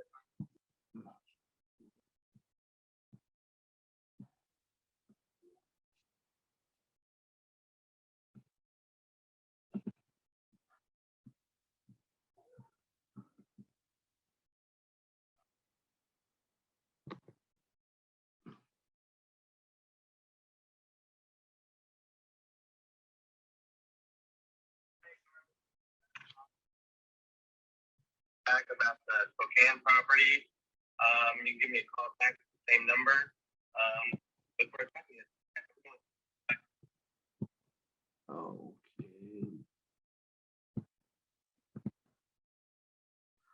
Yo, Josh, that lead you sent me earlier.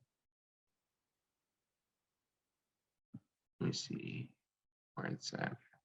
Here it is. The Spokane property. I think is there an agent on there or no? This is like a wholesaler.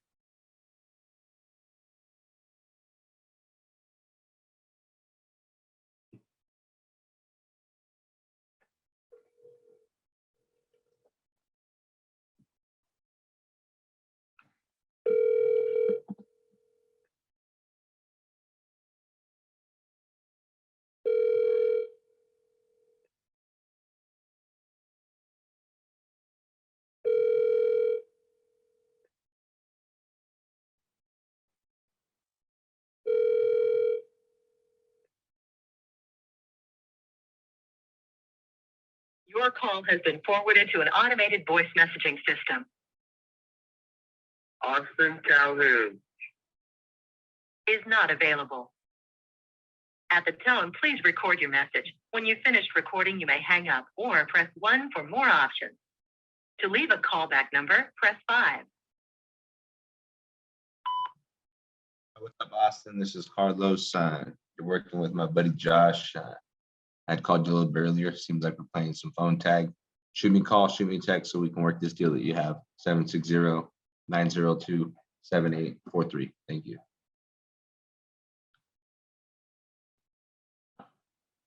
Let's get some live people. Answer some calls.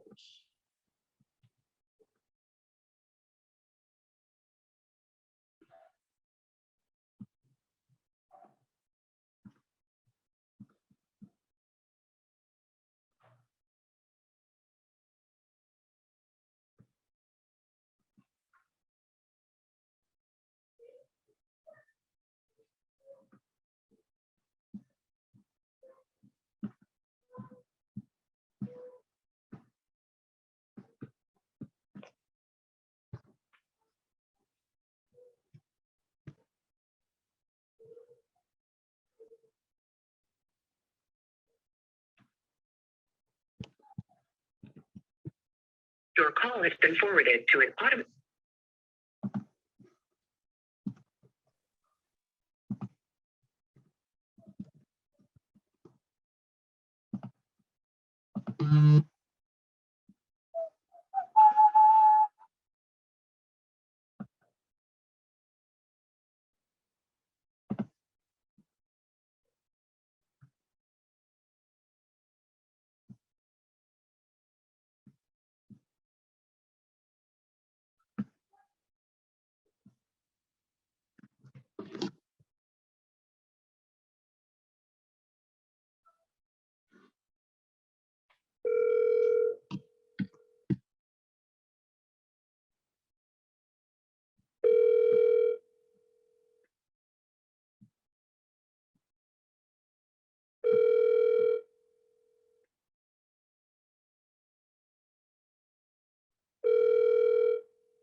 Hello, you reached 727-564-3228. 727-564-3228. At the sound of the tone, please leave your message and I'll get back with you shortly. Thank you. At the tone, please record your message. When you've finished recording, you may hang up or press 1 for more options. Hey, what's up, Bruno? This is Carlos. Just touching base with you. I've spoken with my associate about selling your property off of Kilburn Road in Holiday, Florida. When you have a chance, call me back, 760-902-7843. Thank you.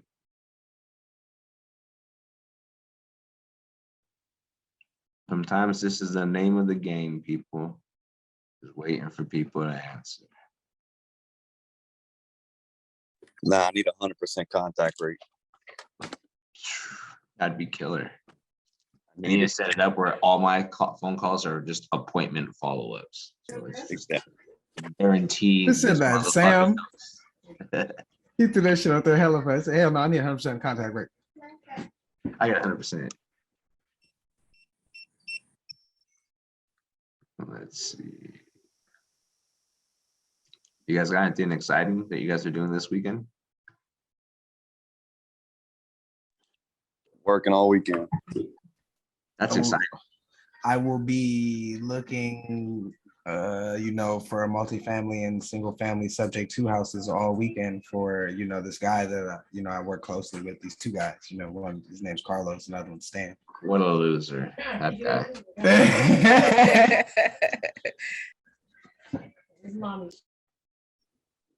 Hey, Carlos, do you have a follow-up system? So if someone calls you back, do you know immediately, or do you just ask like, what property are you calling me on?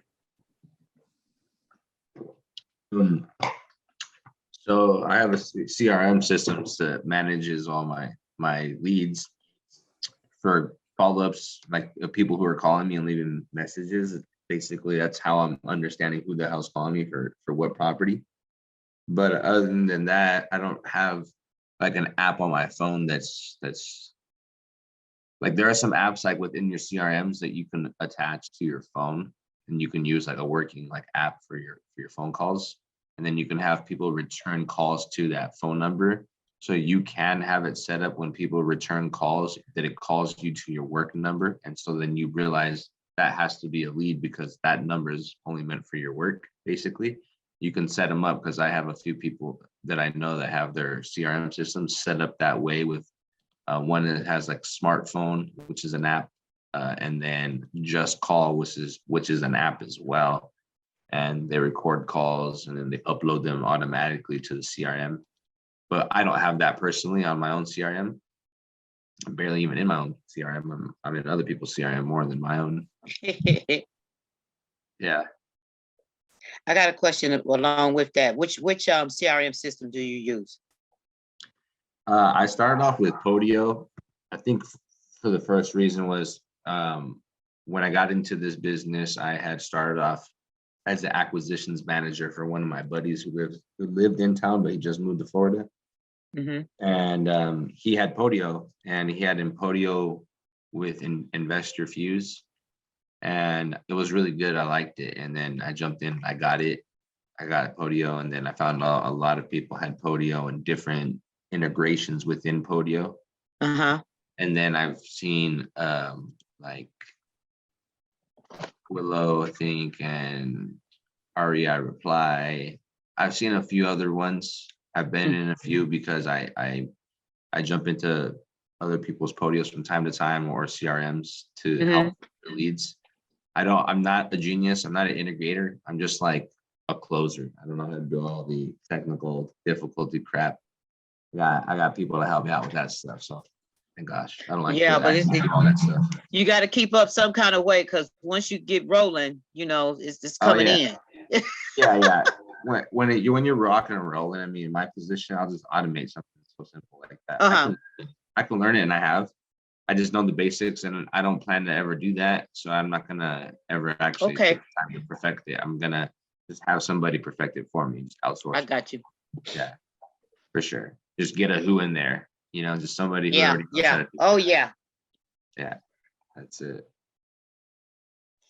Thank you. Sure, no problem.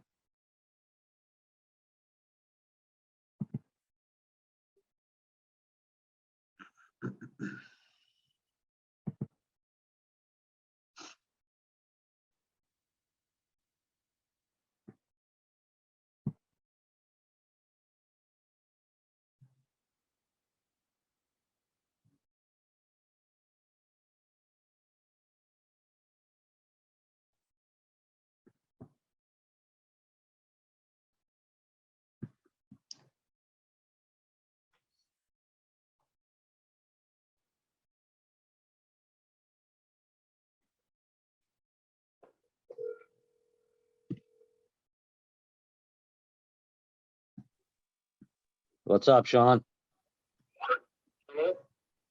Hey, what's up, Suarez? How you doing, man? Hey, this is Carlos. We've talked in the past about the property that you have off of Jeb Stewart. Did I catch you at a bad time? I just wanted to touch base with you and still see if you're looking to sell it. Yeah, I'm still looking to sell it. What's been going on? I know that we've kind of played phone tag a little bit and tried coming in contact. It's been some time now. Have you had any solid offers, or what's kind of going on with Yeah, it? I've had offers.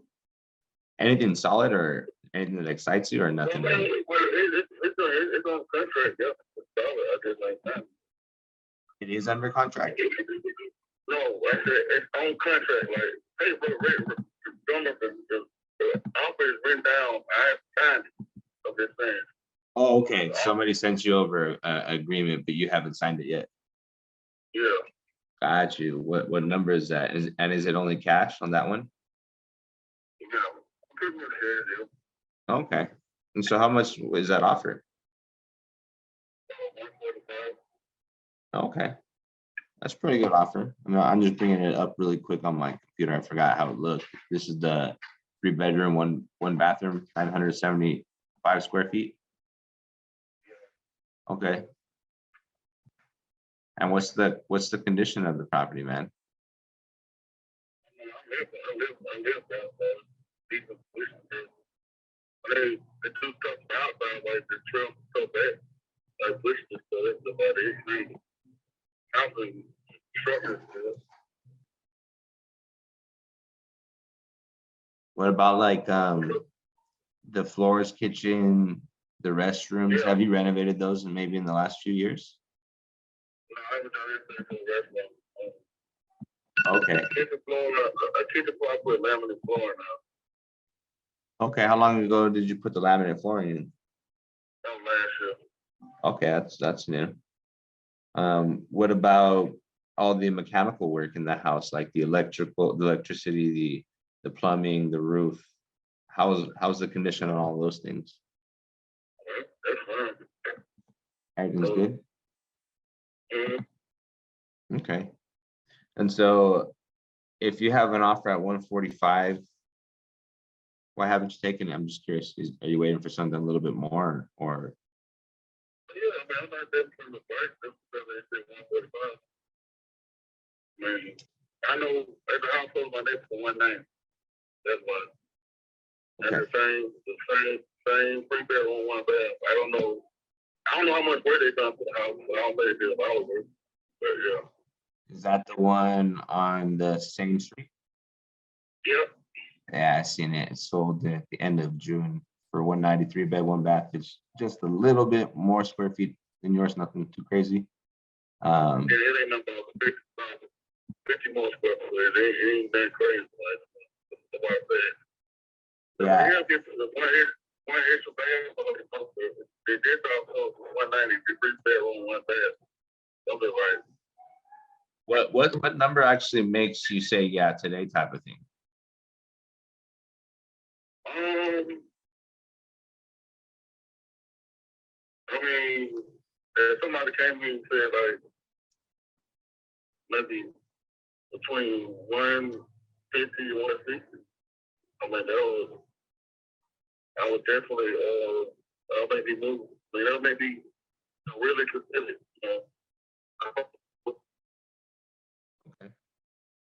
I'm gonna take a look at it. 150, 160. Now, do you have another location if if we were to come to an agreement on a number like that where Oh, yeah, I'm good. That's the only reason why I would do it. But that's the last I can do. okay, there you go. That makes sense. So you already got another location. Mm-hmm. Got you. Okay, well, I'll let you know that I purchase properties a few ways, so I'll just be transparent so I don't waste your time or my time just in case we're not the right fit. When I purchase properties cash, I look to do fix and flips, and if a house sold for 190 it looks pretty good. I think that maybe that's closer to the market price.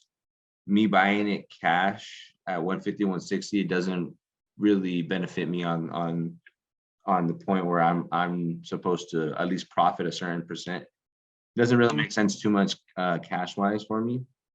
Now, have you tried possibly listing it and getting some other eyes on there, the homeowners that want to move in to live there that would pay that price? No. I know how to do some work to it. I don't know why I listen. But it has to be. I had to get up to pristine bag. It's gonna take a little money and time. Yeah, they do. They can clean it up, and they obviously charge condition. Right, so when I have to put it in tip-top condition to try to get top dollar, whatever. But yeah. Got you. And then you're not even interested in just maybe like lightly touching it up and just renting it out so you can make some cash flow. Nah. Got you. Do you owe a mortgage on it, or is it free and clear? Yeah, it's still a little mortgage. Hey, hold on. Okay.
Hello? Yeah. Hello? I'm sorry, man. No, no worries. What just asked that was, I was saying that if you still had a mortgage. yeah. I still have a mortgage on it, yeah. Okay, roughly what's remaining on there? I think like 35. 135? No, 35,000. Oh, okay, 35,000. So do Yeah, you, I couldn't. It wouldn't make no sense when you try to sell it. We try to get. I wouldn't think to make no money off of it. Until like everything's over 100. yeah, you want to make some money for sure. What's your payment to the 35,000, the remaining balance? That's why I hope 35. I'm sorry, I couldn't hear you. I said that's why I hope 35. Like 35, 36, somewhere around. What's your monthly payment to that for the principal, interest, tax, and insurance?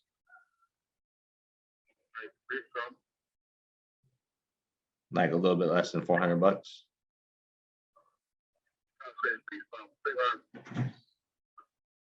300 and what? 600. Oh, okay. I thought you were saying three something. I couldn't get it. Okay, so 300 a month. Got you.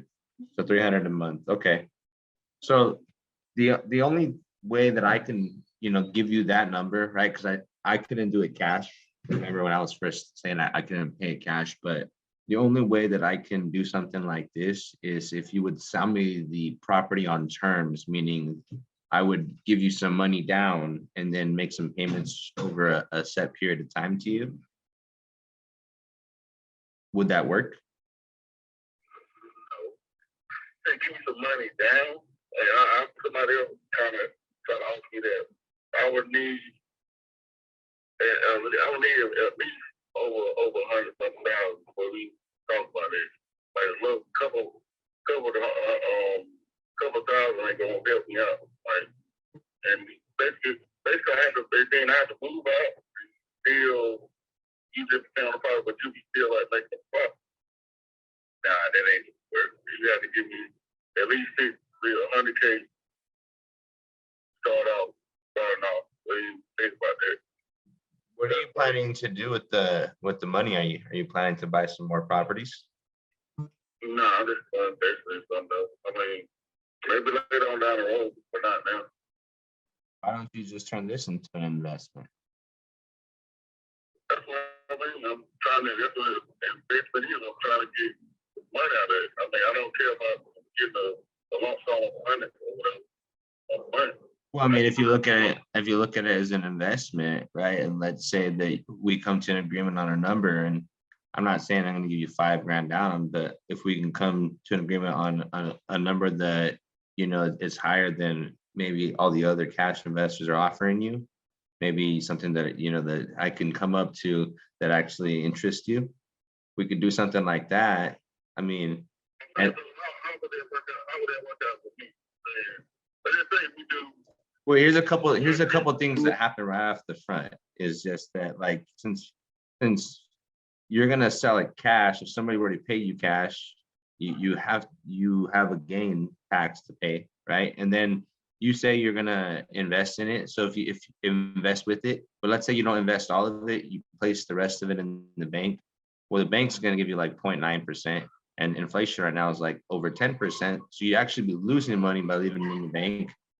And with your own property, let's say you sell it to me, you're not like a landlord, like you don't have to take care of the home anymore. You're not liable to it as far as having to take care of like a broken toilet, broken door, the roof. So whatever, you just get a monthly check and you keep it. You don't have to save 15, 20% for any expenses because the property isn't yours. I'm actually buying it on payments. But here's one thing, how it can be on top of that, you're managing more of your money since you're not giving any way to taxes. But another thing is you can make additional money on me, just like any other investment, how you make interest. And then, interest accumulated over a little bit of time is going to pay you more money. So I was just bringing it up to you, wasn't aware, but if you saw it that way, I just wanted to let you know that the only way that I can purchase it from you at a higher price is this way. Otherwise, I won't be able to move forward. You say you'll give me you'll pay me a certain to give me a lump sum down, and you'll pay me a certain amount every month. Yeah. So the way it works is I just need to be able to cash flow positively like a business for this to work. So whatever number we come to an agreement on a purchase price and whatever money down that we can give that makes sense for both of us, the payment to you just needs to be less than what I can charge to somebody else market rent for. That's all it really is. So let's say you have a remaining 300 just to the 35,000, then I'm gonna have to owe you some money. Do you know what the market rate is out there for like a house like yours, what the market rent is?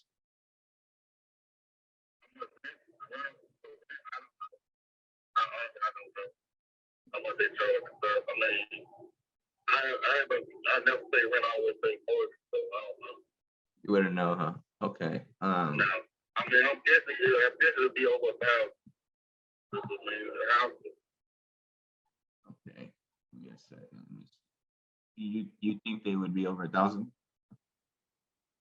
I'm guessing, I don't know. Okay. I don't know. Let me It'll check. be between 800 and 1,000, okay.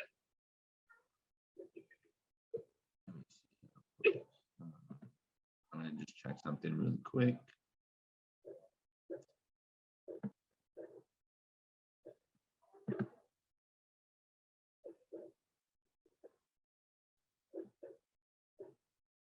All right, so let's just say an example, it can be 1,000 or 1,200 bucks, right? So in a scenario where maybe I can put some money into this and get it up to like market rent, so I can charge market rent. And so let's say we can get 1,000 to 1,200 bucks. I just need to cash flow some money. And so if you have a $300 payment right off the bat, there's anywhere from $700 to $900 remaining in actual net profit. And so in between those two, you and I have to make some money. So I just got to make money for me to be able to come up on the right price. And I can give you a payment in between that 700-900. Just got to let me have some of it as well. So would that work with you? Maybe splitting that with you?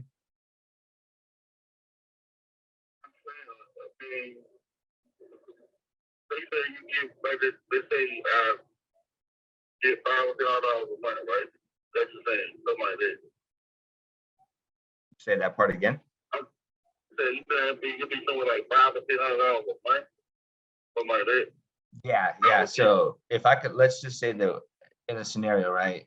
Let's say most be conservative until I do my homework and see if we can charge more, but let's just say it's $1,000 bucks. Well, off the bat, there's 300 that goes to the debt that's still remaining. So that's not profit. What's profit is 700 bucks. And in between there, I still owe you equity because the 300 is just going to 35 grand. I still owe you the remaining difference of what I'm going to buy it for. And whatever money I put down, I subtract that from the remaining balance. And then I have to make a payment to you for a set amount of time. And so in there, I just have to be able to make some money. So you just got to be able to split that 700 with me.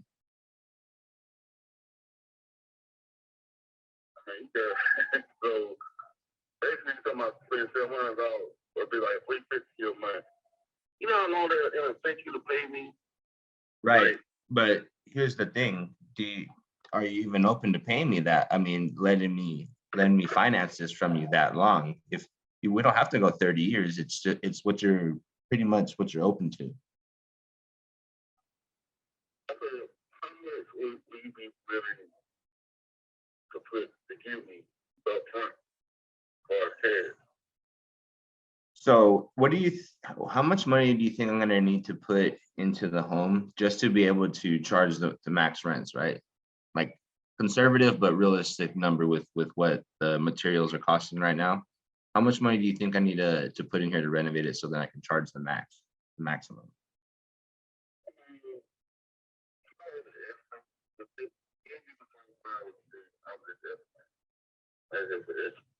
You would say that's like a realistic number, 5 or 10 grand? Yeah, the house is like, messed up like that.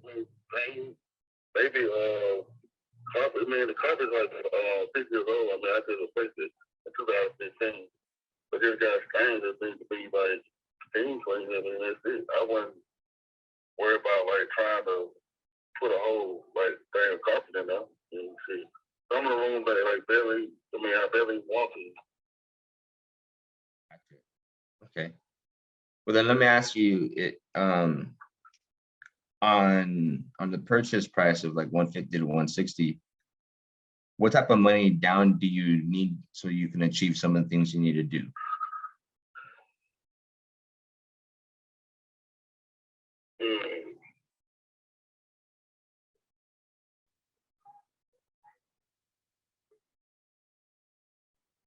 Man,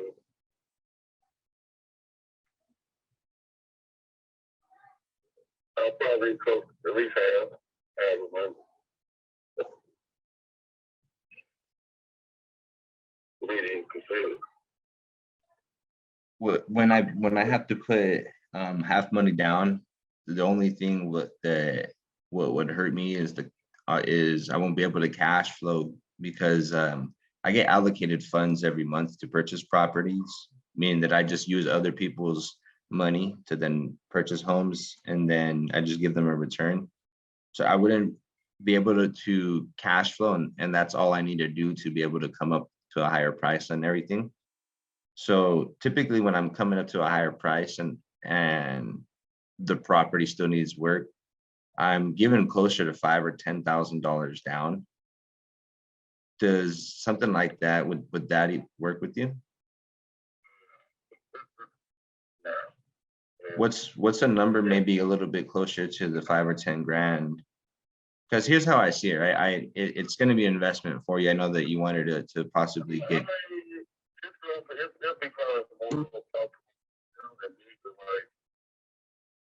You give me 5,000-10,000, man. Well, you could like take basically will be profiting off of me. Man, 5,000-10,000 ain't no good massive level. Well, I can't do half. Is there maybe something a little bit more than 10 grand that I can do, but nothing too substantial? I want to work with you. I'm just trying to achieve your goal of getting the higher number as well. And I'm just saying that this would be the only way, but if it's your price, I just have to have a term that can let me make money. And if I can't make just a few $100, then obviously I won't be able to do it either. It wouldn't be a good decision for me. I mean, it's almost like it's assuming taking over a loan without signing the contract. Or, you know what I'm saying? Like, okay, I give you 10 grand down or whatever. No, it's like this. Put it like this. Have you ever financed a vehicle before? Yeah. So I used to work in the car business with GMC, Cadillac, Chevrolet for years, and then Ford. And so what happens is you become the bank. Like, so let's say Wells Fargo picks up you and finances you a vehicle. So Wells Fargo is the lender, but your name goes on the title of the car, right? So the same thing in this scenario right here, where you put some money down on the car and then you make payments to it. So you're purchasing it, you're just purchasing on payments. You'd be the bank like Wells Fargo, and I'd be buying it from you in escrow, putting it in title, actually putting my name on title. I own the house.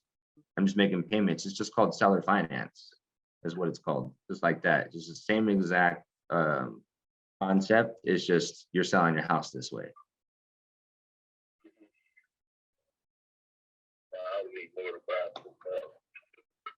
What would work? Maybe a little bit more. I mean, I'm gonna check, but nothing too crazy, nothing too much more.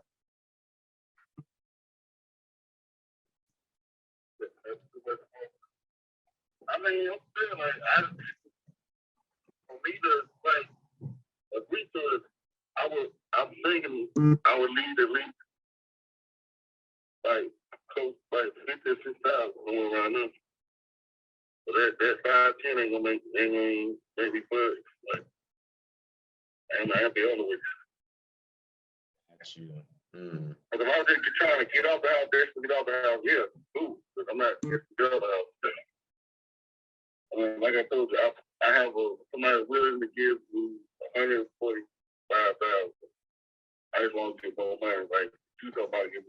$10,000.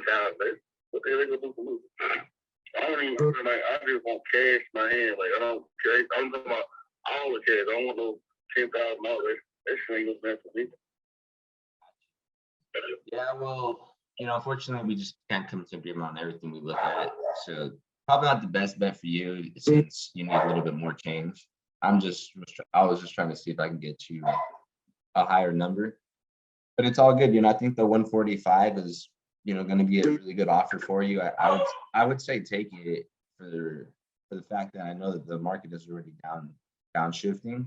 So that 145 might be your best bet cash. Otherwise, I know that for a fact I can't do it at that price. Yeah, man, but mine's more of a last resort type of thing. So, if you can't achieve the number that you're looking for cash, give me a call, man. This is my phone number and I can still make it work with you and we can just figure out a game plan. Cool, man. Appreciate you. All right. You have a good night. Bye. Bye. 26 minutes. What's cracking, Yos? What's up, Lopes? Dude, that was a good call, though. You guys have any questions on that call? A lot of good stuff in there. Yeah, that was the exact call that we needed. Hold on, I can't hear you guys. Oh, okay. I had you guys on mute or something. Were you guys able to hear? Oh, yeah. Okay, cool. I thought I had it on mute. No, you weren't on mute. But these are the kind of calls that we need to listen to so we can learn how to work out adversity. Yeah, it's like the dance. Did you guys like that call? Yeah, absolutely. Yes, I think Michael, somebody in the chat, somebody was saying they were loving it. Might have been Michael, I think. Yeah, that was a great call. Yeah, I agree. That was a great call. Thanks. This is the kind of ammunition we need. What's up? This is the kind of ammunition we need to arm ourselves. Yeah, that's how I'm brainstorming with him. You see how I don't know. That was the first time I got to talk to him. I followed up with him so many times for like a couple months now, and never really got on a phone call with him. And this time was the first time we jumped on a phone call, and so that's why I say, hey, we've been playing phone tag a little bit. We haven't touched base, and that's really the point. You see how he wasn't really in a rush. He wasn't in distress. He had another home. And at that moment, I was just like, all right, well, I'm just going to shoot the shit and pitch terms. I still went through disqualifying cash. I still asked them to list it, still asked them to rent it out. And then I went terms. It's just that he wanted a lot of money down. And I possibly could have done the more method, but he's not really like to it. Maybe that would work actually if I did it, but I didn't feel like going into it. It just would have took another 20, 30 minutes on that call. And I was just trying to get onto another one. He wasn't too crazy motivated, but follow up though, if he's not. It's ironic because even in a role play, you just make me think, and I realize some of the mistakes I made. Like what? Just as some of the things I didn't include in the conversation, such as what Josh brought up the last time. Not giving out down payment before you know the numbers. And one of these days he'll stop yawning. I got you. And asking about rent and asking, if they ever got a realtor involved, and there's some of the little nuances that I'm missing.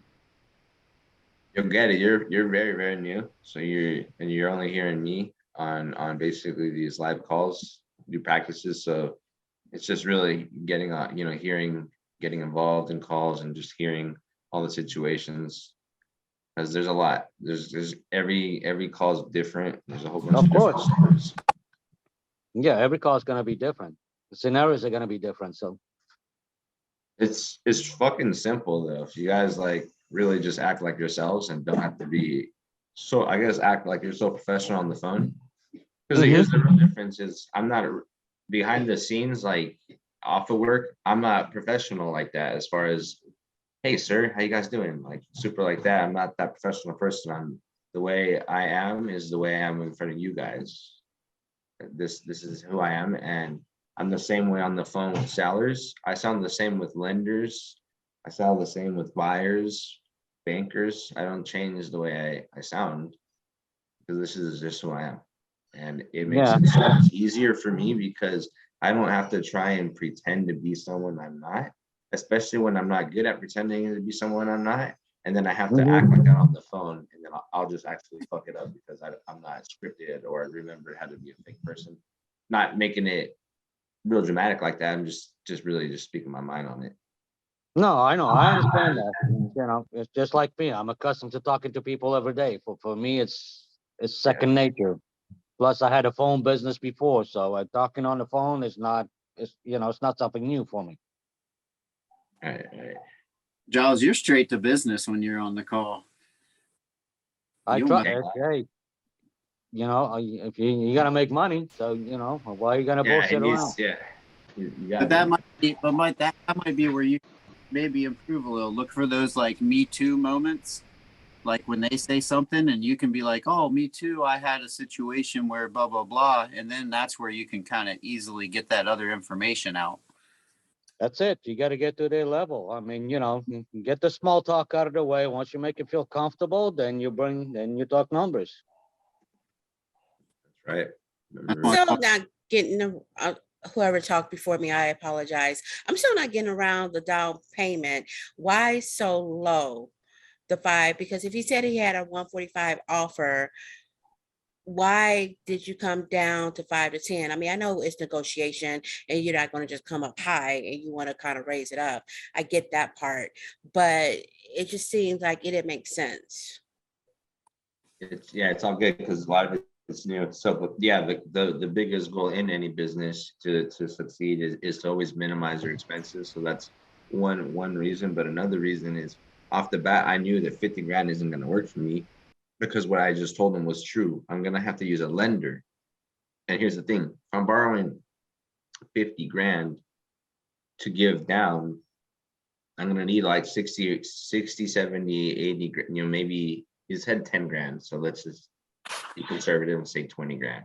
So 50 to him plus 20 closing costs, holding costs, which is only 3, whatever. If I'm paying him 300 for his PITI and another 350, it's 650 times 3 or 4 or 5 months, however long it's going to take me to renovate it. Yeah, plus the mortgage. What's up?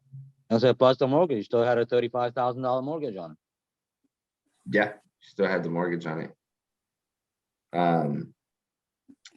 I lost my train of thought. I'm sorry. I'm sorry. No, I mean, no, interrupt you. no, it's my fault. Somebody remind me, I guess. Shit, my bad.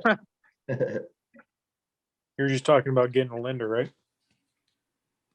Yeah, why you would need such a low deposit because you want to keep your entry fee low. Because lender, because you always have to think about your exit strategy because your lender is only going to give you so much time on whatever you have to get from them. So you also have your mortgage that you're paying too. Yeah, so there's a lot to it because if I'm spending close to market 150, 160, and it's worth like 190, I'm gonna have to borrow a substantial amount of money. First, I'm gonna have to either make a payment to that lender. And if I can negotiate it where I don't have to make a payment but balloon him, when I refinance it, how can I really make the money I need to make to pay off the homeowner and to pay my lender because the amount that I'm paying for the house is already close to market. And then I'm gonna have to borrow 50, 70, $80,000. Even though I'm taking 50 off the financing and kind of finance like 100, I still have to return the lender 80 plus he's probably going to want a nice chunk of change on that, anywhere from 10, 15 grand, 20 grand on his return, depending on which lender you can get. So it's gotta make sense. And so that's why I said 5 or 10 grand, because the truth is for you too, for everybody to know, to negotiate and for it to make sense for you, is the higher the payment, the less money down you should want to give. Now you can give more money down as long as the house is more turnkey. I gotta renovate it. So you as the buyer got to think, wow, I got renovation costs, I got all that. So how am I going to, I'm going to use somebody else's money. Am I going to cash flow, or am I going to have enough money to be able to refi or sell it on the market, whatever I'm going to need to do to be able to cash everybody out that needs to be exited from the deal? I got to be able to have that work. It has to be a good exit strategy. And so that's the reason why. Now, if when I said how far from 5 to 10, if he would have said, I don't know, 15 or 20 grand, then that could maybe be doable, right? If I get the right term now, because it's such a high. So the whole thing is you can just the way that you set up the term right. So if I'm giving him a large amount of money down, if you have a short term, it's hard because how are you going to exit yourself? How are you going to get all the money back? Let's say it's a large amount of money down and they're giving you 20 years. Okay, cool. You have a lot of time. So that now changes the whole game. If you didn't want to do 30 years or 20 years, 10 years is still really good to be able to put some money down. So it's really about doing a lot of deals so you can start understanding how it works. And at the same time, as the numbers switch and the term extends, there are different strategies that you can implement, like short-term rental or a wrap. And a short-term rental, depending on the area, can create two, three, four, $5,000 more than what long-term rental could bring you. And at the same time, if there's an opportunity for a wrap you can charge up to $200 more than the market rent. And the cool thing about a wrap is since you're reselling the house from when you get it on terms, you're selling it on like a seller finance. You don't own the home, so you're not liable to anything within the house or any like fixtures, or door breaks or anything. You don't have to save for a rainy day, so your gross becomes your net. And so there's a lot that comes with it. And since he wasn't able to even get close to 15 grand, there was no reason for me to even try to negotiate further. He wasn't going to buy it. Now, if he was close to it, then cool. I could have maybe still came to an agreement with him. But yeah, there's a lot. Now, in a scenario where his house is turnkey and it's worth like 150, 160 in the as is condition, then I can give him, 20 grand, 20 grand down, maybe a little bit more, a little bit higher because it's a different story. I don't have to go and spend 30, 40 grand on the renovation. I'd give it to him. There's a total difference in that one. That makes sense with the breakdowns. I wasn't figuring all of that. So It's yeah, all good. I understand now. It's a process, honey. It's creative finance for a reason. You guys are learning advanced shit. So like, here's the thing to consider. When you guys don't understand something, and that means something's new and you guys are learning something that you don't know. Here's another thing. If you guys want to learn to pick up the pace a little bit quicker, since you don't know it, the best thing you should do is go on YouTube and get some resources to learn it. So then each time you come in here, it becomes easier and easier for you to understand and catch up. And then eventually you start almost finishing what I'm about to say because you can understand what strategies are working. And if you want to pick up the pace, watch some YouTube videos on creative financing, on seller financing, things like that. Read some books on negotiation, and you'll start to pick up the lingo quicker. That's what I do behind the scenes. I have a lot of books that are about sales and negotiations. I start to pick up audiobooks. So when I drive, I don't really like to listen to audiobooks. I like to read. But when I drive around, because I drive around a lot, I listen to audiobooks now just on additional note investing. Stan and I are actually reading the same books on the same book right now on notes. And so I'm just also improving. So on top of me working, I'm improving behind the scene. You guys want to do that, and guarantee you, if you guys do that for like 90 days, you guys will get like close to years done, like worth of fucking work done, and you guys would probably accumulate a lot of properties. It's probably going to be more of a commitment than you've ever done, and it's going to be a higher performance than you ever done. But kind of like that 75 hard challenge that people are doing, if you can challenge yourself to commit to like 90 days to getting up earlier than you ever been up, being more organized than you ever been, and work harder and longer than you've ever done with the intention of progressing. And you do that for 90 days, even when the motivation is long and gone. If you can do that, I guarantee you your whole life will change too. Everything will change for you. And one way to think about it is if you can train yourself on the outside of work to do this, what you do on the outside, you bring into the inside of work. So it's secondary. So train your actual life, not just your work life, like your time at work. Train yourself to be, a healthier person, more educated, a higher performer. You guys are already adults. You guys probably don't like to be in the scenarios you guys are in at times. And there's probably more, and you guys probably have dreams and goals. And I don't know if you guys, think about them as frequently as I do, but I have them all the time. And so hopefully you guys can catch wind and want to move forward. And if I guarantee if you guys should actually challenge yourselves. I challenge you guys to try that for 90 days. I guarantee you, there's no way, the only way that you couldn't fucking make money and get smarter and go further in 90 days is if you just literally lied to yourself behind the scenes. And you know how I'll know?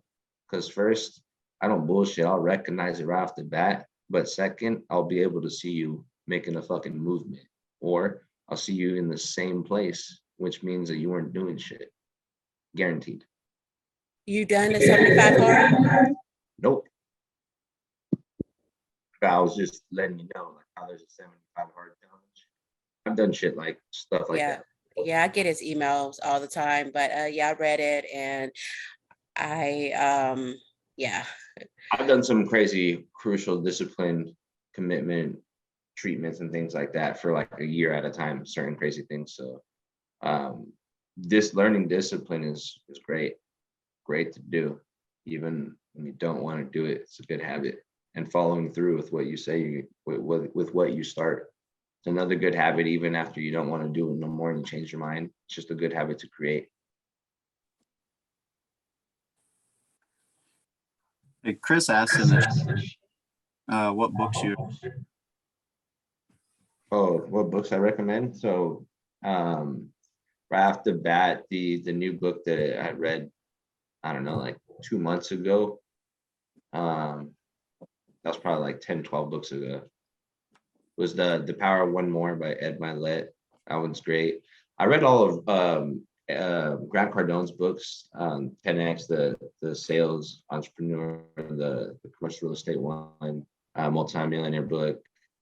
Yeah, I read all his. I read Rich Dad Poor Dad is obviously good. Another great one from the Rich Dad Poor Dad group is Tax-Free Wealth by Tom Wheelwright. It's super dope. Teaches you a lot about CPAs, like stuff that CPA knows, tax incentives, how to protect yourself and manage the majority of your money.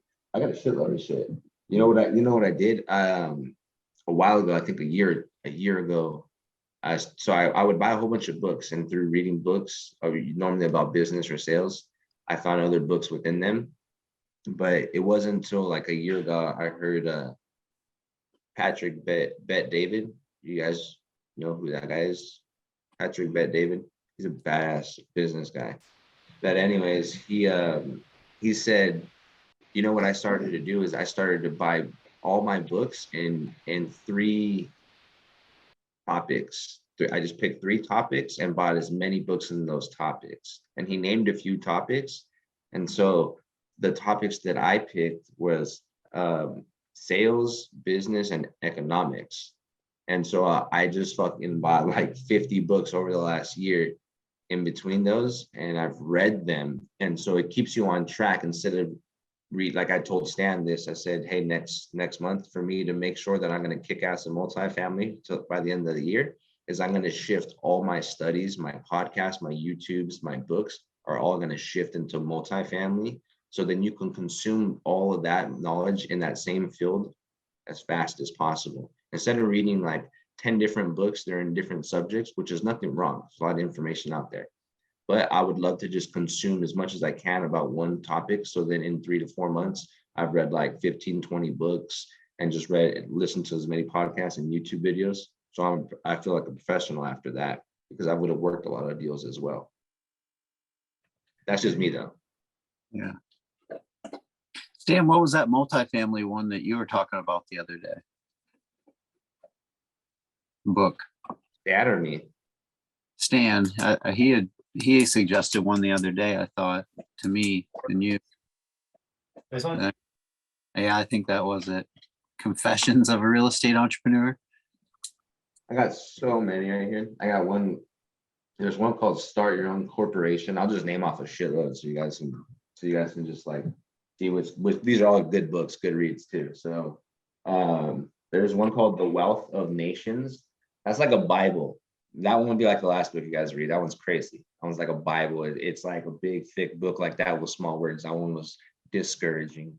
That one was real discouraging. When I opened it, I was like, it going on the hardest hike of your life, and you're looking up, and the hills is still far as fuck away. I was like that book, just to let you know. But another great one was the Tax-Free Wealth. There's one called Start Your Own Corporation. It breaks down like how to protect yourself in a corporation. If you're not first, you're last. The 10X rule, be obsessed or be average. Those are all Grant Cardone. Sell or be sold. I also took his Grant Cardone University sales training. That shit was fire. Never Split the Difference is really fire. It's by Chris Voss. Negotiate Without Fear. I read this one called Financial Stewardship. It was like talked about Jesus in your finances, and that one was really good. The Self-Aware Leader. I love John Maxwell. He talks a lot about leadership. I think that if you plan to be a visionary one day, most times you're gonna have a lot of people follow you, because a lot of visionaries become leaders. And so if you believe in yourselves and hope one day that you want to become a leader or a philosopher in life, I think John Maxwell's books are like super necessary. They talk a lot of stuff about leadership and value and how to work in and around other people. Who Not How is a book that I read, and it talks about you don't always have to do everything. I think, Ronnie, when you were asking me earlier about how do I manage my leads, and I said I would outsource it. That's like, I just plug in a who instead of how do I do this? I'll just pay somebody. It's less stress on my mind. It's not that expensive to pay somebody to do that while I go out and do the visionary shit. And it's a good book because it talks about literally just, instead of getting so caught up with you having to do all your own shit, it's less expensive to pay somebody else who already knows how to do it. And so you can then focus on the most important thing, the best thing you're good at. That's a great book. I think that was Allison. Oh, okay. Sorry about that. She's like, Okay. she's like, motherfucker, that wasn't me.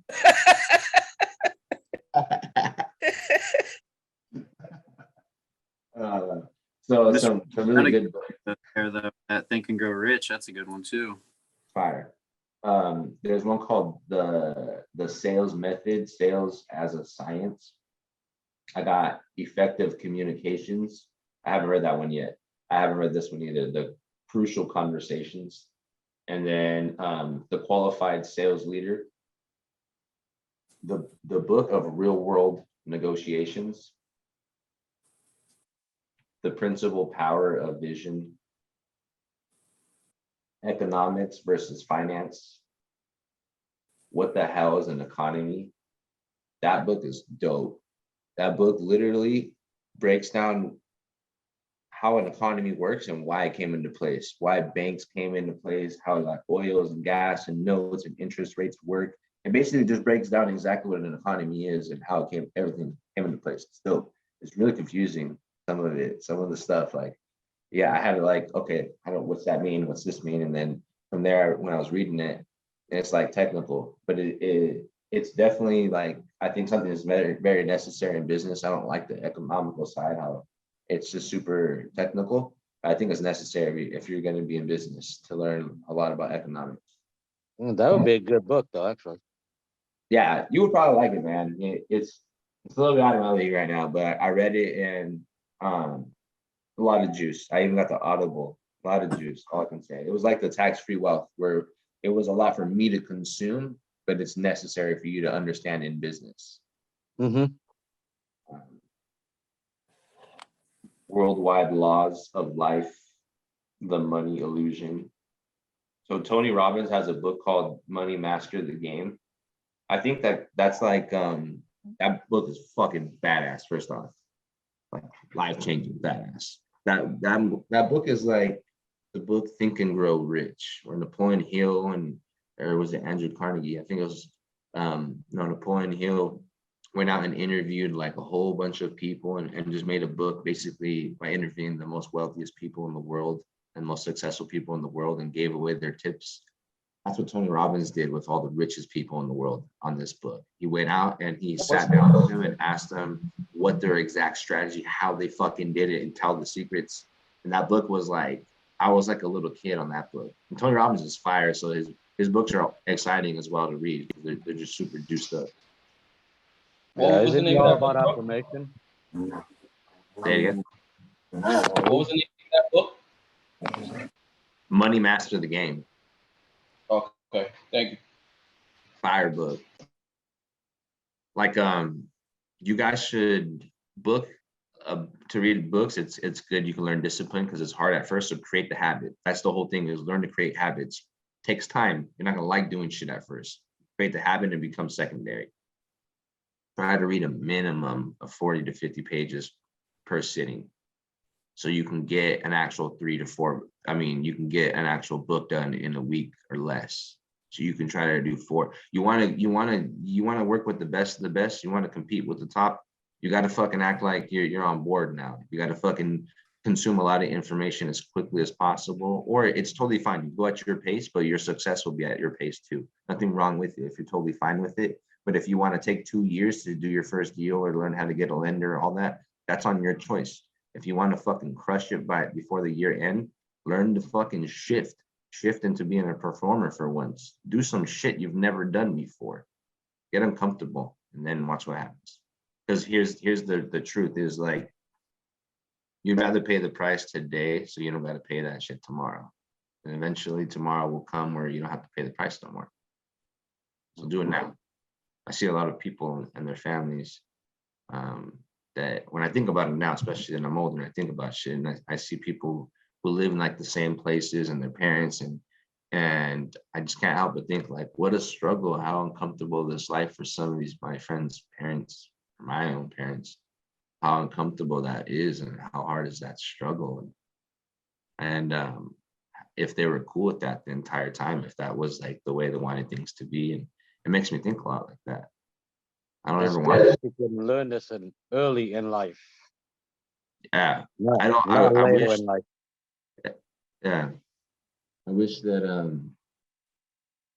a lot of people don't have to see the dark sides for them to have a wake up. But unfortunately, a lot of people do. I just hope that we can help people before they get to the dark, to just keep them in the light and just show them the right way. It's pretty bad what happens to people when they get broken down. There's a second view on life, and it breaks the innocent side of that view. And I know it's happened to me. It's happened. I'm pretty sure it's happened to some of you guys. Yeah, it's the same bullshit line. If you knew then what you knew now, your life would be different, right? Yeah. And the cost, really, what's been getting me lately too is like the cost of me not doing this shit is so much fucking more. Yeah, that's 100% true.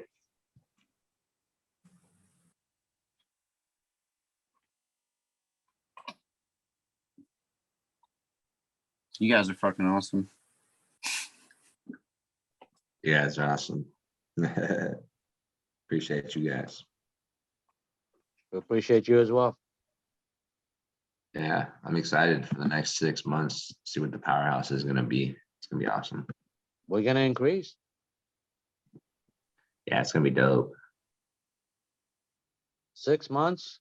I'm guessing. I'm gonna tell you right now. We're gonna be around 500 in a group. Oh yeah, like that's coming into the Zooms. That'd be awesome. 500. I'll be doing deals together. I gotta start promoting it a little bit better. Start having you guys share it. We'll start promoting it. And I think really, if you guys, here's the thing. I want people to really be involved and participate. I want them to get real results. I don't need people to be invited who are not really going to be involved. I want active people. So if you guys actually know a few people, friends or family members that are maybe struggling and need some help, send them the link, man. Tell them to come in here. This is a free mentorship. I'm giving away fucking shit that I paid for and struggled for. You know, like, get them in here. Get them in here for fucking free. Because at some point, I am gonna fucking charge. Probably not gonna charge you guys because you guys believe in me and shit. That's awesome as fuck, and I'm on my way up. But at some point, that's my fucking goal. I want a mentorship. That's why we're rocking and rolling. I want to compensate. I don't want to just get deal flow. I like this educational space. Wouldn't mind getting on stage and teaching shit like this. But that's what I'm trying to do. So I want to see results with people. I want to see people start to thrive. When people start thriving from what I've been able to teach is when I'll start to charge. I don't want people just at 1 or 2 deals. I want to see them thriving, and then I'm like, all right, let's charge a little fee or something. Well, this is your organic growth.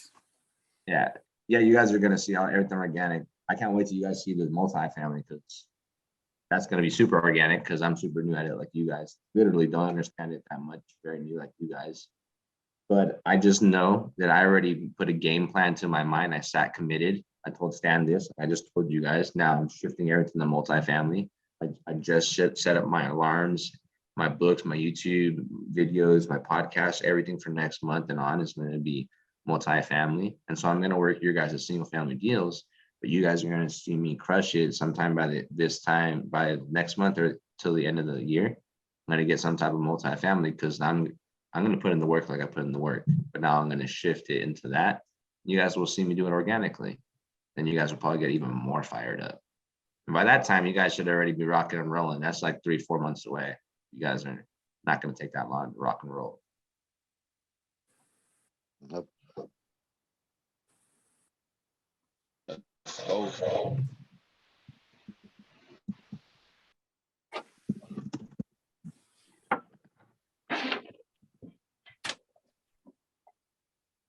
Hey, Carlos, I got a question for you, man.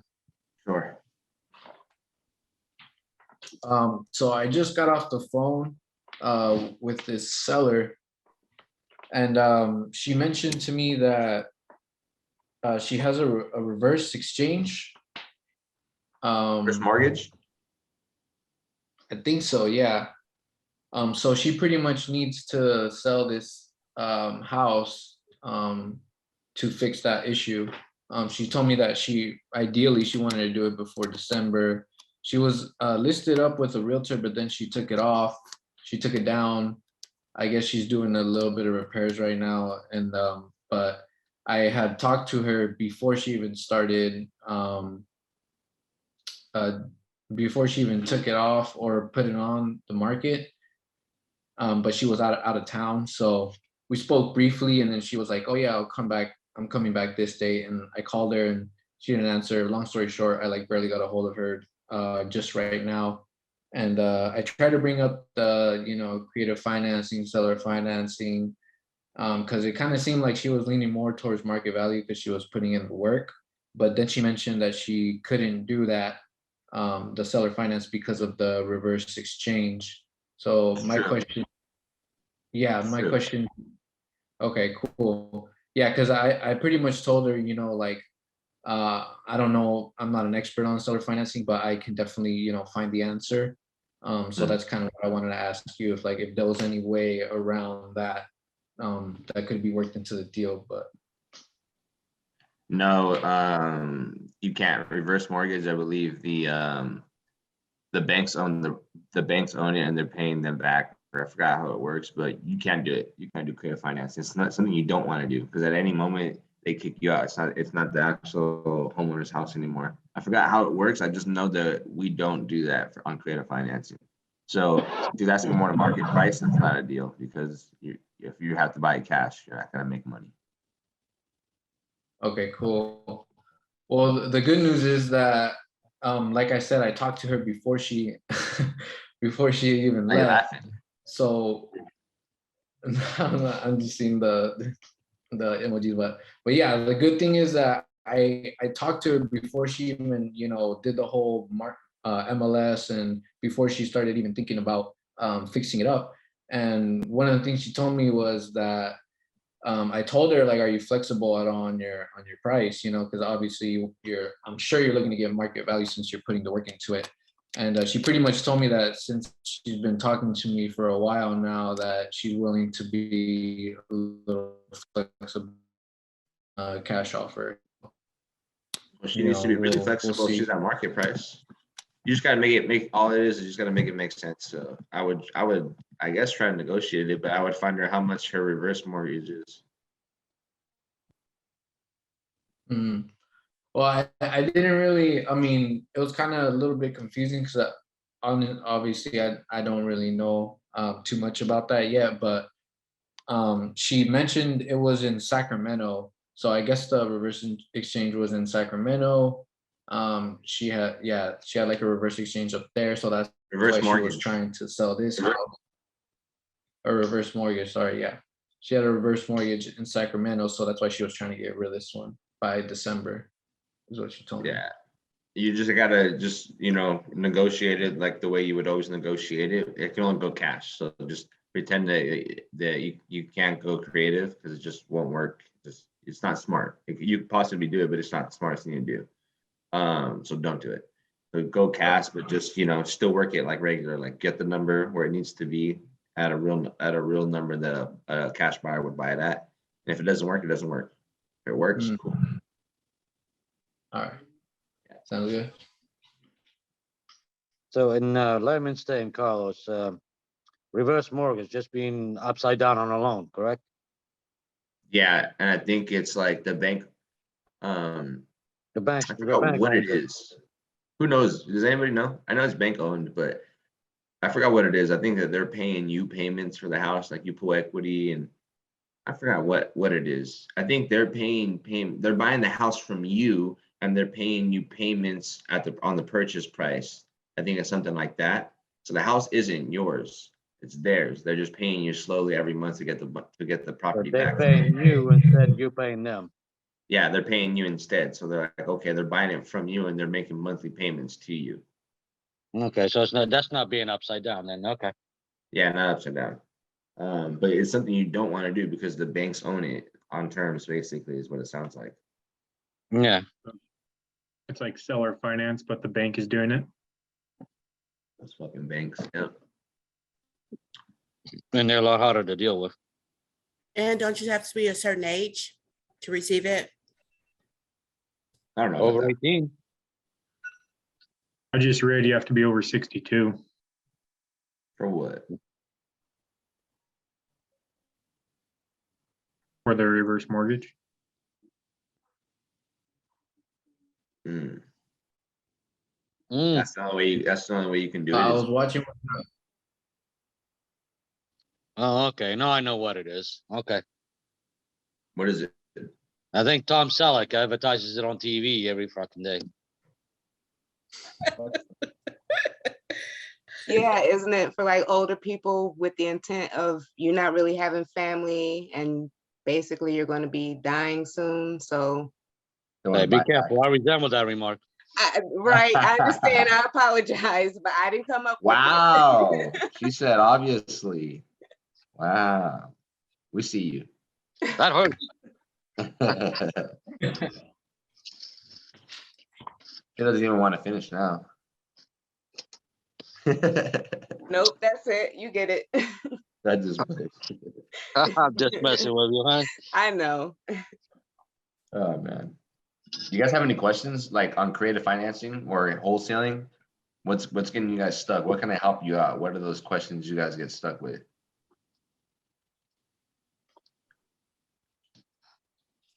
What do you guys need help with in your business, I guess?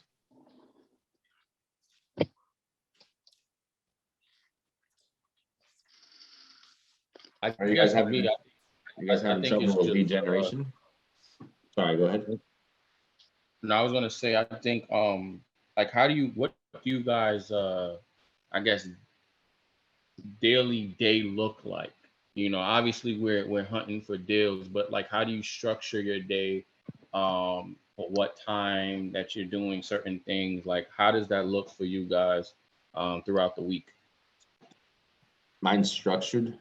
And once I read The Power of One More by Ed Milet. So I met Ed Milet at the Clever Summit in March, and it was badass. And he talked about how in a 7-day period where people have 7 days, he has 21 days because he breaks up each day into 3 days, and he uses a sense of urgency per day every 3 days. So when each day he has, when it comes to the end of one time frame, which is 1 day, right when the next day, like the next hour turns, he's automatically in the second day stopping the first day. And so he trained his mind like to just hyper roll through things in little segments. And so I thought it was awesome. And then I went to the All In seminar in May, and Ed Milet was the keynote speaker again. And he talks about it into debt. And then I ended up ordering his book at both seminars, and I have 2 books. But I read the book. I read it in like 3 days. I read that book, and that book was fire. Like the new Advanced Think and Grow Rich, it was super, super dope. And so his day, what he does is from midnight till 6 a.m., he's asleep. And from 6 a.m. till 12 p.m., he is like working on his mind, body, soul, things like that, personal errands and stuff. And from 12 till 6 p.m., it's all business. And from 6 to 12, it's family. And so I'm not at his level of success yet to be able to do it at 12, to start at 12 p.m. to 6 for business, especially that I work a lot on the East Coast. So if I start at 12, it's 3 o'clock. So what I do is I wake up at 4 a.m. And so from 4 a.m. to 10 a.m., I work on my mind, body, and soul. I have it on my alarm schedule. I've sent it to a lot of people because they ask me that, how do you structure it? Well, it's like, this is how I have it set up on my alarms, just for the first half of the day. It's at 4 a.m. It says, wake up, you lazy fuck. And then at 4:05, yeah, at 4:05, it's meditate. So I wake up and I meditate. And it's like about 20 minutes in meditation. And while you're in meditation, you start to get advanced. At first you meditate and you don't know what the fuck you're thinking about, which is a little awkward. But as you start to like learn more and go into it, you can learn there's ways to channel your mind. And I've read a lot of books on your subconscious mind that helped me train. And so now when I meditate, when you're in this you're like almost in the present future in your mind, your daydream is basically what's happening. And you can kind of maneuver through it, and you can try to now start to envision where you want to be, how you see yourself, and you can try to paint your picture while you're meditating. So I meditate, and then right after that, I pray. And then I just started getting into like church and God and things like that. But so I pray, and then right after that, I take a cold shower, and shit sucks in the mornings, but it gets like, you get used to it. Right after the cold shower, I work out. Right after I work out, I clean up like my portion of things in home, so I can be busy at work. So I try to do things around the house so it's fair for like the spouse or whatever. You're doing your half if you're going to be at stay at home as well when you're working. And then I read for a minimum of an hour, but it'll go like an hour and a half. It'll be like 40, 50 pages. And I have to push it. And the entire time I'm concentrated. And so it's like 4:05 meditate. By 4:30, I'm taking a cold shower. 4:45 workout. 6 a.m. eat a light breakfast. 6:15 read minimum of 40 pages. 7:15.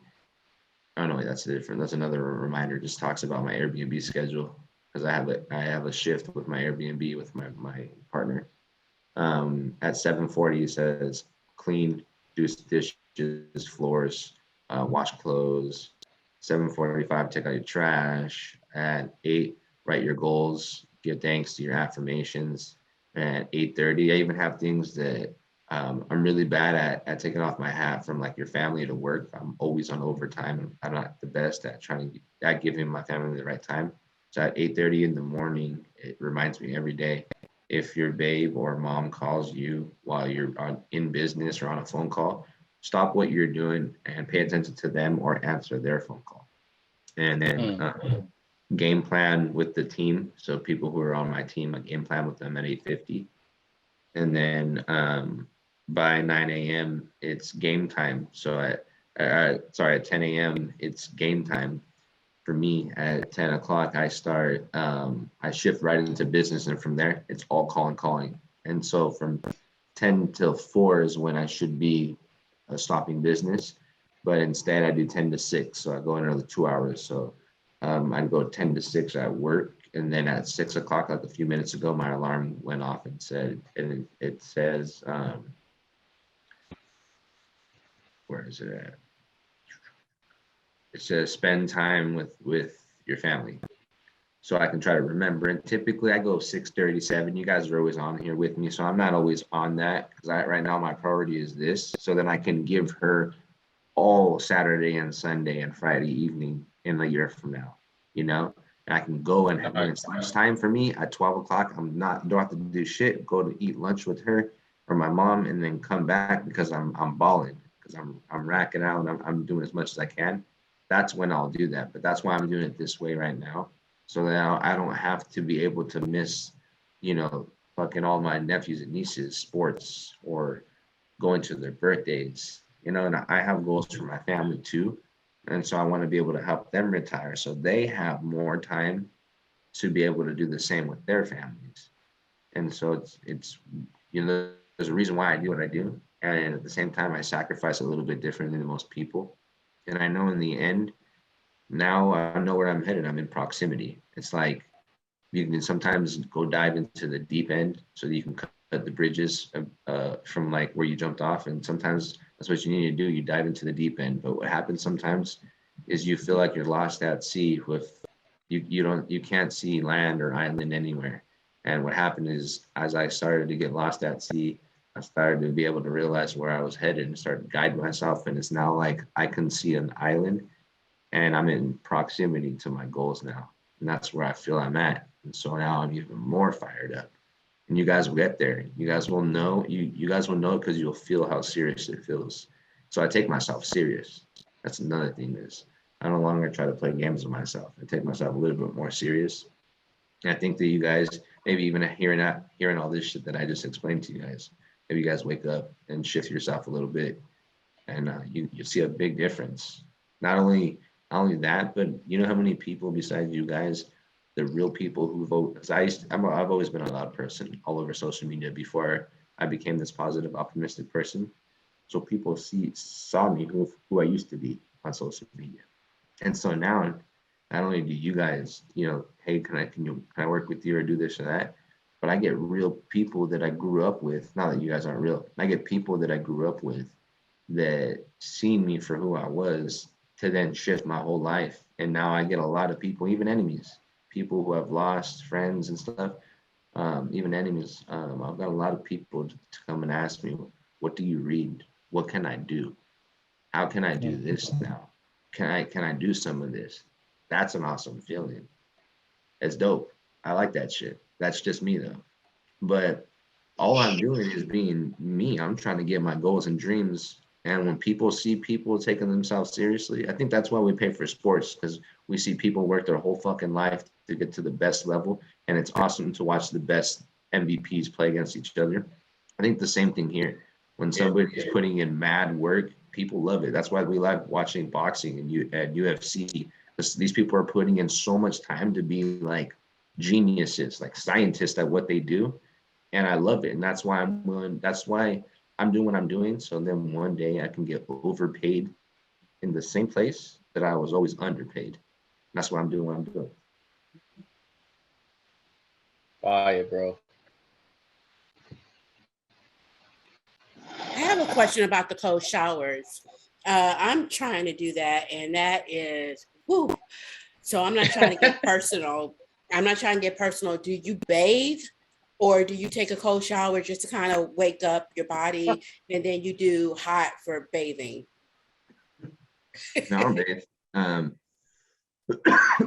gonna start taking cold baths now. That's gonna fucking suck.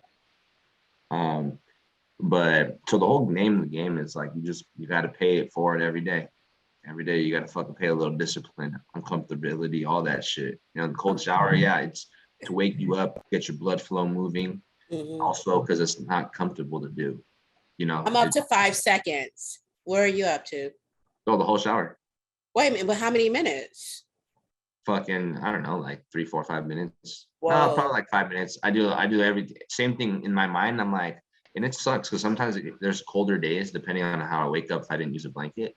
So I'll be cold already and I get in, and then it's hard on my chest to breathe because it's so fucking cold. I'm like, it's just fucking hitting me, and I'm like, and in my head I'm like, so immediately what I do is I start going like this. I start getting everything wet where it's warm, so then I can even get colder. In my head I'm like, all right, fuck it, go and spoil the whole South right now. Turn around slowly, get everything wet, cold, and shower, and then it's uncomfortable. It wakes my ass up though. Trying to get to 30 seconds now. So I'm doing like increments. I don't, Get hype you know, for it. Get your mindset ready. Try Okay. to shift the mindset, but okay. just do it. Don't hey 5 seconds. You're thinking too hard. Your mind's already like planning to leave. You know, like just fucking do it. Do it Tell when my you're cousin. just take a shower, Oh, shampoo yourself slowly and let it hit you and just focus on something else. Don't focus on it's too cold. Where do you live at? Illinois. I'm 20 minutes from St. Louis. Is it cold out there right now? Is it cold over there right now? Right now, it should be cold out there. Right, is it cold out there? No, not yet. Mm-mm. I still have the air on. Oh, you're chilling then. I'm like, once it gets fucking winter, that's when it's game time. We're gonna see. I did it last year. That shit was crazy. Yeah, I'm 20 minutes from St. Louis, Missouri. Nice. Let's get some deals out there. Yeah. If I start doing that shit, I'll be end up at a hospital. Yeah, they're cold. But yeah, I just do a little bit more. That's all it is. With hopes of becoming something one day, you know. So I don't know what your guys' goals are. They don't have to be like mine. Whatever your goals and dreams are, just get them done. When I was your age, I was taking cold showers, but now, fuck that shit.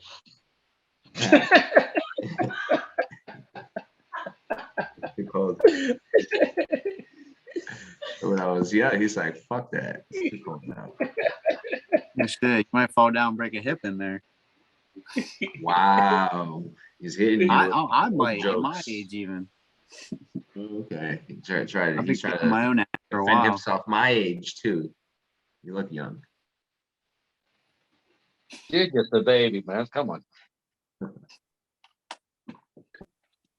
Any other questions though? Do you guys have any questions about wholesale or creative financing? Subject to seller finance, wraps, novations? Yeah, I do. So I remember you was doing role play. I think it was on one of your first segments, and you was talking about there was like somebody that had a remaining balance of their mortgage, and then also you was paying the equity on it. So can you just kind of and then what you did is you I think there was like 1,500 in mortgage, and I think you were able to get like rent for like $3,000 market rent, what have you. And I just kind of, and then you split the amount of profit that you would be getting after the mortgage was paid, $750 with the homeowner. So can you just like walk me through? Maybe you might not remember, but just even how would you go about that with the mortgage balance, and then obviously paying the person in equity with what they have. Right. Cool. I got you. I just break down a deal. Basically, that's like underwriting the deal type. Basically, so how it works is people could be open to terms, but doesn't mean the term is a good number. Just like sometimes the wholesale offer is. Doesn't make sense. I'm going to use very basic numbers. I'm not going to use like high renovation costs. I'm not going to go very deep into it. I'm going to go very generic, basic, so then you can understand that. And then as we practice, you'll hear like how advanced the calls get. But in a scenario where you're going to buy a house subject to with seller finance, so it's a hybrid where it has, let's say, $100,000 in a mortgage, and then it has $50,000 in equity. And let's just say the ARV is like 160, right? So it's nothing too crazy on the front end. So how you're gonna make money is just make sure you can cash flow. So you buy this house for $150,000, and you ask them what their monthly payment to their principal, interest, tax, and insurance. What's your PITI? What's that payment on 100 grand? they might not know what PITI is. So for yourself, that's what we just call it, abbreviations, PITI or whatever, PITI. But I just asked them, what's your principal, interest, tax, and insurance each month on that? And let's say that payment is like $650. So I then explained to the seller, hey, so I know that there's $100,000 remaining and a $650 balance to that every month. Now I got to still make a payment to your equity, and I just got a cash flow for me to pay you more than everybody else. So I'll pay you the 150. You just got to let me cash flow. Hey, after I kick these tenants out and renovate it, what can I charge for the like maximum on this thing? Oh, well, we can charge $1,400. Okay, cool. So most people get confused on all this shit. They always try to throw the numbers right away at first, try to use an amortization schedule. They try to use that all the time, and they start throwing their numbers right away. When I just try to always ask them, well, what amount of money down first? And then I negotiate it from there. And then, well, look, on the payment, how I always get a fair payment in there is all I got to do is cash flow. Just remember, you just got to let me cash flow. Some people automatically don't know how to come up with the numbers. So they go into this calculator and they start fucking plugging in numbers, and you might pay them more than you need to. You never know what they're willing to take. And so I just tell them approximate shit. I was telling somebody else earlier today, like it's, when you have a good deal, when you do approximate numbers and the approximate numbers sound good. When you have to go and put a calculator to it just to fucking justify it, it may be a deal. It's not a fucking good deal, just so you guys know. So I can get $1,400, right? So in this scenario, I just tell them, you just got to let me cash flow. So all it is $650. You minus that from 1,400, and that's $750 remaining in equity. So we just got to split that. Okay, so that's $375. I'll just try to get half of that because I want to get like $300-400 in there. So they might say yes or no, more or less. If they're willing to take $375, cool. If not, they might say $450 or even $5. And depending on your strategy, if you're going to just rent it out, you can make $200 if they want 4 or 5. If not, you sell it on a wrap and make an additional 200, so like $400, and that could be better for you depending on your strategy. But let's just say you're not gonna sell it on a wrap, and let's say they agree to me at $375. So they take $375 out of the remaining $750, and I take the other $375. So the way it works is like this: I'm paying them $150,000, and I'm going to pay their $650 a month plus their $375 to their equity, and that's a total of $1,025. And I'm going to take the remaining $375 a month. That's how you would write. That's how the deal would come out. And then from there, you'd find out what that 1,025 is. You can amortize that over. You have to plug and play into the calculator instead of trying to give it to them right away. You'll find out, oh, that's 37 years. You get me? So, and that's how I get it done. And it's fairly. I would rather you guys learn it this way, doing it approximately, because you can find out quicker or not if this is going to be a deal or not, and then put the numbers on the calculator later. Over putting the calculator out there, especially when you don't know how to fucking underwrite, you put on a calculator and you're just stuck and you're just going to randomly plug and play shit. There's no reason to do that. So if you can just understand basic numbers and you can just do approximate numbers, if you can get an approximate good deal, the deal is probably pretty good. And that's all you need to do. What did you think about that? That makes sense. That makes sense. There's a lot of, I was taught, so even the calculator that I use, I'm sure you guys have heard about it, but so I use the 10 BI P2 or something BI calculator to plug in the numbers where you put in your months, how many months for the length of the term, the interest rate, of course, the necessary things that we need. So yeah. Yeah. All right, guys. I'm out. You guys have a good night, okay? Saturday, what time? All right, boss. Not this Saturday. We're gonna set Okay. something up. Okay, Yeah. We'll let you guys know though. okay. Good night, everyone. Thank Good you. night. Hi, guys. Good night, y'all. Later. Love y'all. Good night. Thanks, Carlos. Peace out. Good night. Josh. Thank you. You guys have a good weekend. You too. Chris. Stan. Hey Stan, I'm not sure if you're still there, brother. Probably not. Hey Josh, do you know if there's somewhere where we can find that underwriting chart that Stan showed us today? Which chart? Like the spreadsheet that he uses? Or Yeah. I don't think he gives that out, like, because he's put a lot of work into it and stuff like that. Like, I don't even have it. But I know, like, do a deal with him or something. But if you bring him something, like, he'll help you underwrite it.